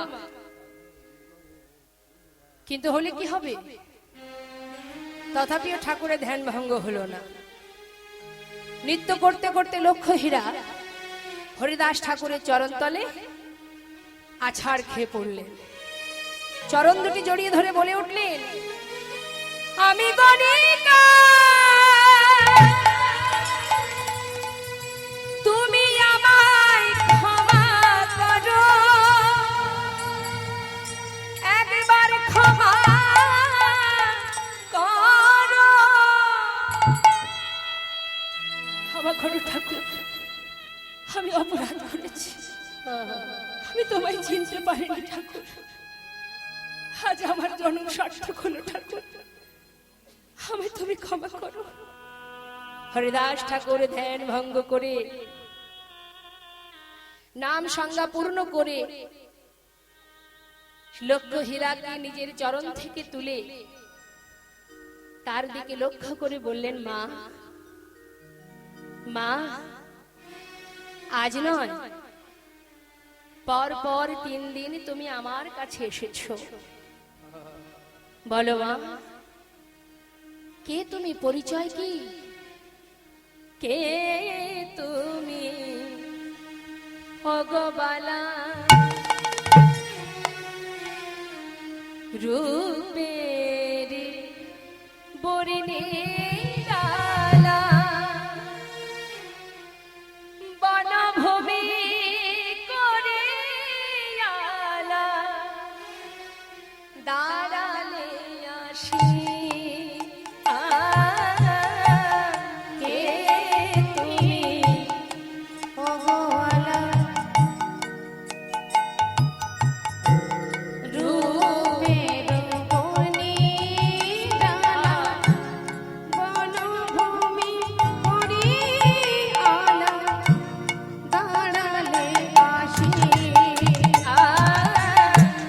কে তুমি অগবালা? জিজ্ঞাসা করছে। লক্ষ্য হীরা উত্তর দিচ্ছে, ঠাকুর, লক্ষ্য হীরা আমি তব অনুগামী, লক্ষ্য হীরা আমি অনুগামী, লক্ষ্য হীরা আমি তব অনুগামী, এসেছি ভুলি তোমারে ভুলিয়া। কে তুমি অগবালা হরিবল হরিবল বরণী ডালা, বনভূমি কুড়িয়ালা, দাঁড়ালে আসি। তুমি অগবালা। কি বললেন? আমার নাম লক্ষ্য হীরা, আমি ভুল করে তোমাকে ভোলাবো বলে এসেছি ঠাকুর। আজ আমি বুঝেছি, নামের মন্ত্রে দীক্ষিত যারা, মানুষ কভু নয়তো তারা। মানুষের মাঝে দিয়ে যায় ওরা পঞ্চম পুরুষার্থের ধারা। পঞ্চম পুরুষার্থ প্রেমে দেবেরও দুর্লভ, ইহা বিনা কৃষ্ণ প্রাপ্তি নয়তো সম্ভব ঠাকুর, নয়তো সম্ভব। মা, নিজের ভুল যদি কেউ একবার নিজেই বুঝতে পারে, তার আর কোনো সাজা হতে পারে না। আজ যখন নিজের ভুল নিজে বুঝেছো, আমার বাসনা পূর্ণ হয়েছে গো মা। আমার জীবনের আশা ছিল বন্ধা ভূমিতে ফসল ফলাবো, গণিকাকে বৈষ্ণবী করব। তবে শোনো মা, যে নামকে সার করেছো, যে নামকে ভালোবেসেছো, এই নামকে আশ্রয় করে তুমি তোমার এই গুরু পাটে, গুরু গৃহে, এই গুরু আশ্রমে তোমাকে আমি আমার আশ্রম দান করে গেলাম। তুমি থাকো তোমার গুরু আশ্রমে, আর এবার আমাকে বিদায় দাও, আমি চলে যাব আমার গুরু গৃহে। শাস্ত্রে বললেন, লক্ষ্য হীরার মধ্যে একটা হীরা গণিকা পতিতা লক্ষ্য হীরা। মস্তক মুন্ডন করে সর্ব অঙ্গের অলংকার, সমস্ত দামি দামি বসন ভূষণ খুলে ফেলে একটা ছিন্ন বস্ত্র পরিধান করে মস্তক মুন্ডন, দাদার সঙ্গে তিলক ধারণ করে ঠাকুরের কাছ থেকে কৃষ্ণ মন্ত্রে দীক্ষিত হলেন। সেই বেনাপোলের জঙ্গলের আশ্রমটি লক্ষ্য হীরার হাতে সমর্পণ করলেন। মা, তুমি থাকো তোমার গুরু আশ্রমে। সেই লক্ষ্য হীরা আজও সেখানে আছে বাবা, তার সেই ভজন কুঠির, যেখানে লক্ষ্য হীরাকে সুন্দর বস্ত্র পরিয়ে রাখা হয়েছে, দর্শন করে আসবেন। সেই লক্ষ্য হীরার মস্তকের কেশ পুরী ধামে জগন্নাথ মন্দিরের দরজায় ঝোলানো, যার নাম নোটন হীরা, যেটাকে মস্তকে স্পর্শ না করলে জগন্নাথ দর্শন হয় না। একটা গণিকা পতিতা যাদেরকে ঘৃণার চোখে দেখি, তার মস্তকের কেশ কোথায়? আর আমরা জীবনে করলাম কি? লক্ষ্য হীরাকে উদ্ধার করে চলে গেল অদ্বৈত প্রভুর গৃহে। অদ্বৈত প্রভু বললেন, হরিদাস এসো। হরিদাস ঠাকুর যখন অদ্বৈত প্রভুর কাছে গেলেন, অদ্বৈত প্রভু হরিদাসকে নিয়ে চললেন নবদ্বীপে। সেই সময় মহাপ্রভু নবদ্বীপে এসে গেছেন। মা, নবদ্বীপে মহাপ্রভু এসেছেন, তাই বিলম্ব না করে এবার নিয়ে যাচ্ছেন হরিদাসকে। চলো হরিদাস। কোথায় যাব গুরুদেব? যার অপেক্ষায় পথ চেয়ে বসে আছো, জীবনে এত কষ্ট এত যন্ত্রণা পেয়েছো, তার চরণ আশ্রয় করবে না?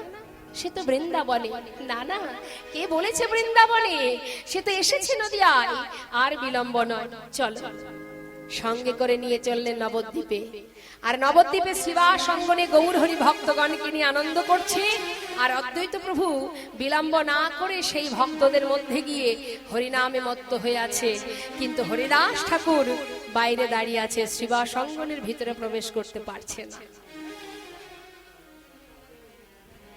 আর এদিকে সমস্ত ভক্তগণ গাইছে, এসেছে ব্রজের বাঁকা কালো শাখা দেখবি আয়, আমাদের সোনার নদিয়া। এসেছে ব্রজের বাঁকা কালো শাখা দেখবি আয়, আমাদের সোনার নদিয়া। এসেছে এসেছে ব্রজের বাঁকা কালো শাখা দেখবি আয়, আমাদের সোনার নদিয়া।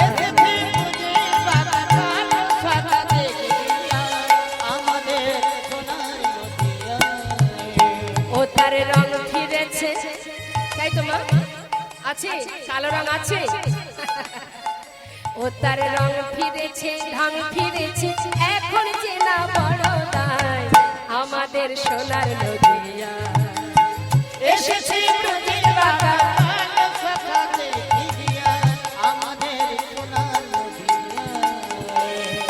কালো বরণ না, সে কালো বরণ ও তার কালো বরণ না,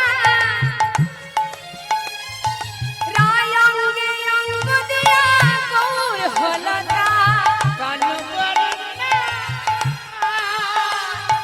রায় অঙ্গে অঙ্গ দিয়া ও তার কালো বরণ না, রায় অঙ্গে অঙ্গ দিয়া গৌর হলো না।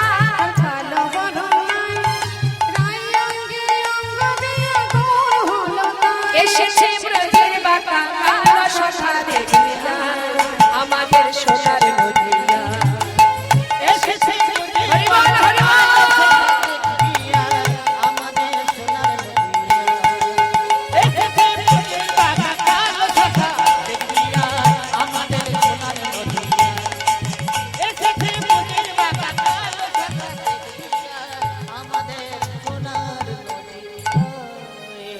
হরি বল হরি বল। দূরে দাঁড়িয়ে দাঁড়িয়ে হরিদাস ঠাকুর এক দৃষ্টিতে প্রভুর আনন্দ, সেই যে নৃত্য করছেন প্রভু, নয়ন ভরে দর্শন করছে মা, কিন্তু সামনে যেতে পারছে না। যিনি অন্তর্যামী তার তো কিছু জানতে বাকি থাকে না বাবা। তুমি ভাবছো রাতের অন্ধকারে আমি যা খুশি তাই করব, লোকে দেখতে পাচ্ছে না, এই তো আমি উত্তম কাজ করছি। কিন্তু এই যে বলেছি আগেই যে এখানে আছে, তার চোখের ফাঁকি কেউ দিতে পারবে না। এখন প্রভু এত ভক্তদের নিয়ে আনন্দ করছে, বাইরে যে একজন দাঁড়িয়ে আছে তিনি অন্তরে জানতে পারলেন। দেরি না করে তার দিকে লক্ষ্য দিয়ে দুটি বাহু প্রসার করে ডাকছে, এসো। যখন ভক্তকে ডাকছে মা, ভক্ত দূরে দাঁড়িয়ে চোখের জলে বুক ভাসিয়ে কাঁদছে। আহা, যার অপেক্ষায় এতদিন অপেক্ষায় ছিলাম, যার অপেক্ষায় এত যন্ত্রণা কষ্ট ভোগ করেছি, আজ সেই প্রভু স্বয়ং আমাকে ডাকছে। প্রভু বলছে এসো। দূরে কেন? চারিদিকে কত ভক্ত আনন্দ করছে, হরিনাম করছে, আর তুমি কেন দূরে থাকবে? এসো। মাথা নাড়া দিচ্ছে, না না আমি যাব না। কেন? হে দয়াময়, আমি যে অস্পৃশ্য অসুচি, বৈষ্ণব সমাজ আমাকে দেখলে ঘর থেকে দূরে, পথ থেকে দূরে সরে যায়। একই আসনে বসে আমার সঙ্গে প্রসাদ পায় না, আমি অসুচি বলে। মুসলমান কুলে জন্ম নিয়েছি বলে আমার ছোঁয়া, আমার পরশ কেউ নিতে চায় না। বৈষ্ণব সমাজে কৃষ্ণ নাম তো পড়ে থাক, কাছে যাওয়া তো দূরে থাক, নামটুকু পর্যন্ত গাইতে দেয় না।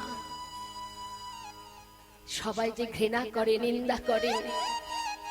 তাই আমি যদি তোমার কাছে যাই, যত ভক্ত তোমায় নিয়ে আনন্দ করছে, সবাই তোমায় ফেলে চলে যাবে।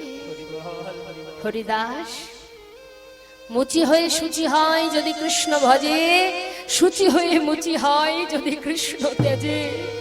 যার মুখে কৃষ্ণ নাম, সে কখনো অসুচি হতে পারে না। আমি তোমায় ডাকছি, তুমি এসো হরিদাস, এসো। গৌর হরি। এত দয়া তোমার,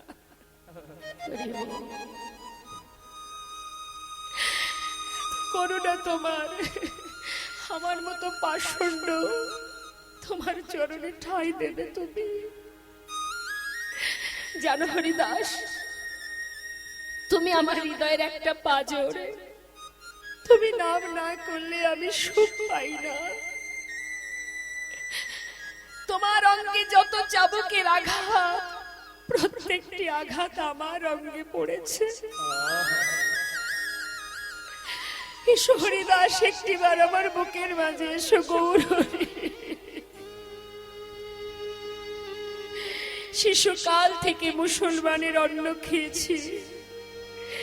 জ্ঞান যখন হয়েছে তখন থেকে জেনেছি তুমি মাতা, তুমি পিতা, তুমি ভাই, তুমি বন্ধু। কিন্তু সমাজ যে আমাকে চাই না দয়াময়। তুমি একটিবার বলো প্রভু, আমার মতো পাষণ্ড তোমার চরণে ঠাঁই পেলে তোমার ভক্তরা তোমায় ফেলে চলে যাবে না তো? কেউ যাবে না। এসো, এসো হরিদাস। আমার কাছে যে জাতের বিচার নেই, এসো, এসো। আমি তোমায় ডাকছি, আমার বুকের মাঝে এসো। তুমি যে আমার হৃদয়ের পাঁজর হরিদাস, তুমি নাম না করলে আমি সুখ পাই না। এসো, আমার বুকের মাঝে এসো, আর দূরে থেকো না। গৌর হরি।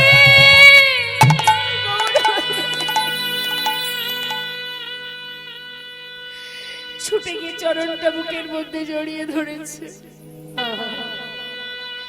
গৌর হরি চরণ থেকে হরিদাসকে তুলে বলছে, হরিদাস, জগতে সবাই আমায় ভালোবাসে। আমার কাছে কেউ যে যা চায় আমি তাকে তাই দিই, কারণ আমি বাঞ্ছা কল্পতরু। ভক্তের বাঞ্ছা পূর্ণ করাই আমার কাজ। কিন্তু হরিদাস, জীবনে এত কষ্ট, এত আঘাত, এত যন্ত্রণা পেয়েছো, কোনোদিন আমার কাছে কিচ্ছু চাওনি। তাই আজ আমার বড় বাসনা, আমি কিছু দিতে চাই তোমায়। বলো কি নেবে, বলো কি চাই তোমার? ঠাকুর, আমাকে তুমি দেবে? কি দেবে আমায়? এ জগতে তো আমার তুমি ছাড়া আর কেউ নেই। কার জন্য চাইবো বলো?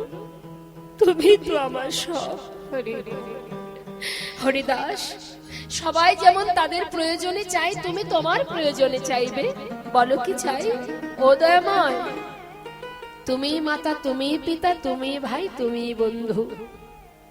তাই যদি হয়ে থাকে তাহলে আমি তোমার জন্য চাইব। না না, আমার জন্য নয়, তোমার নিজের জন্য চাইবে। প্রভু, যে চরণ তলে ঠাঁই পাবার জন্য জীবনের অনেক সময় চলে গেছে, সেই চরণে যখন তুমি আমার স্থান দিয়েছো, জীবনে যত বাধা যত বিপদে আসুক না কেন, শুধু তোমার কাছে আমার এটাই নিবেদন প্রভু। ও দয়াময় প্রভু, তোমার চরণ ছাড়া আর কিছু নাহি কামনি। প্রভু তোমার চরণে ছাড়া আমার আর কিছু নাহি কামনে। আমি যত দূরে চলে যাই দয়াময়, তুমি নিজ হাতে কাছে টেনে নিও। প্রভু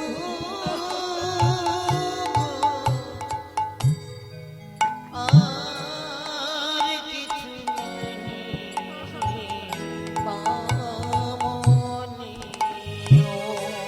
প্রভু তুমি আমারে তোমার করে নিও।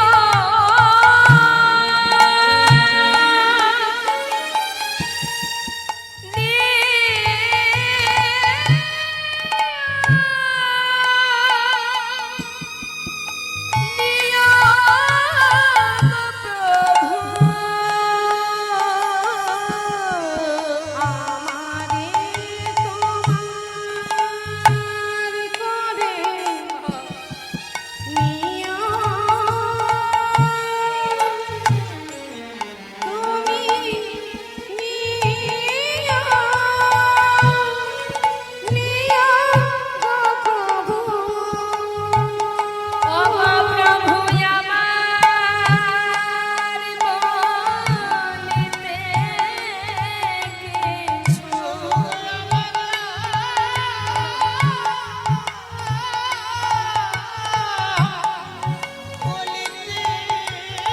কিছু নাহি থাকে যেন মরি সে। হরি বল হরি বলি গায় গৌর হরি বল।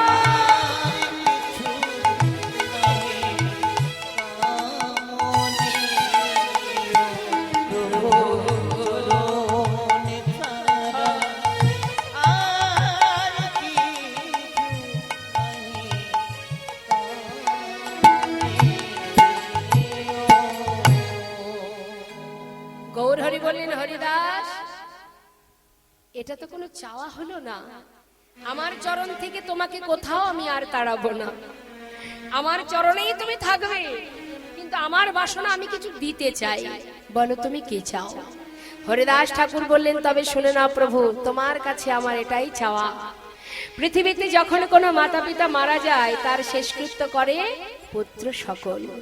দয়াময় আমার তো তুমি ছাড়া আর কেউ নেই, তাই যেদিন আমার দেহ থেকে প্রাণ পাখিটা চলে যাবে সেদিন পারবে তুমি আমার সন্তান হয়ে আমার শেষকৃত্যটা সমাধান করে দিতে? আমি আর কিচ্ছু চাই না দয়াময়। হরিদাস ঠাকুর জানে যে প্রভু লীলা সম্বরণ করে আগেই চলে যাবেন। যদি ভগবান চলে যায় ভক্তকে থাকতে পারবে মা? তাই নিজের ইচ্ছামিত্র প্রকাশ করলেন, কথা দাও তুমি আমার সন্তান হয়ে আমার শেষকৃত্য করবে। ভগবান চিন্তায় পড়ে গেলেন, কি করে আশীর্বাদ করবে? ভক্তের মৃত্যু চাইবেন কি করে তিনি? কিচ্ছু বলতে পারছেন না। প্রভু উত্তর দাও, আমার শেষ ইচ্ছা পূর্ণ করবে তুমি। আমি তুমি চলে গেলে আমি থাকতে পারবো না, তাই তোমার আগে যেন আমি চলে যেতে পারি। গৌরহরি বললেন, হরিদাস তোমার ইচ্ছা আমি কৃষ্ণ চরণে অর্পণ করলাম। প্রভু গো, আর একটি বাসনা, যেদিন অন্তিম সময় আসবে সেই সময় নয়নে হেরিব তোমার ওচাদ বদনে,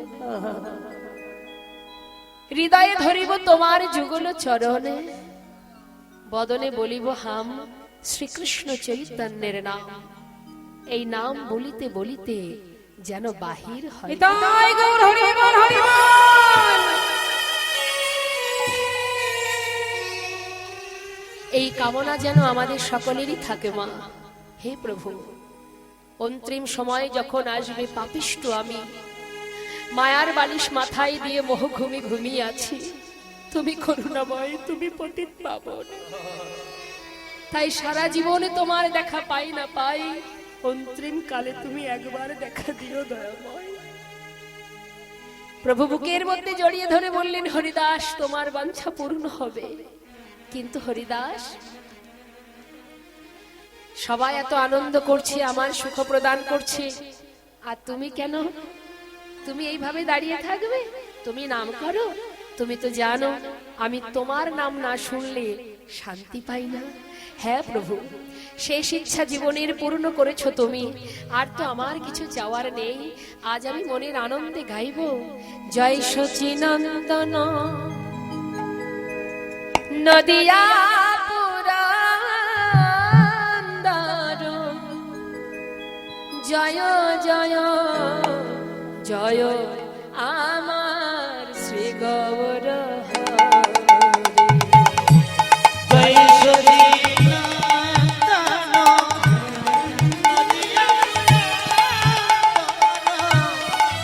জয় জয় আমার শ্রী গৌর হরি। আজানু ভুজা কনকা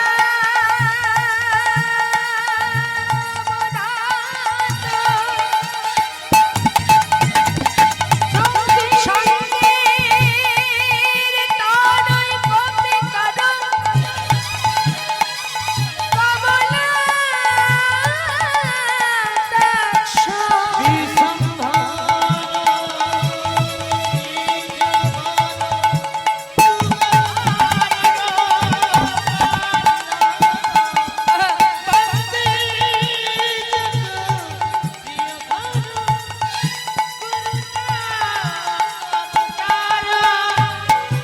হরে কৃষ্ণ হরে কৃষ্ণ কৃষ্ণ কৃষ্ণ হরে হরে, হরে রাম হরে রাম রাম রাম হরে হরে।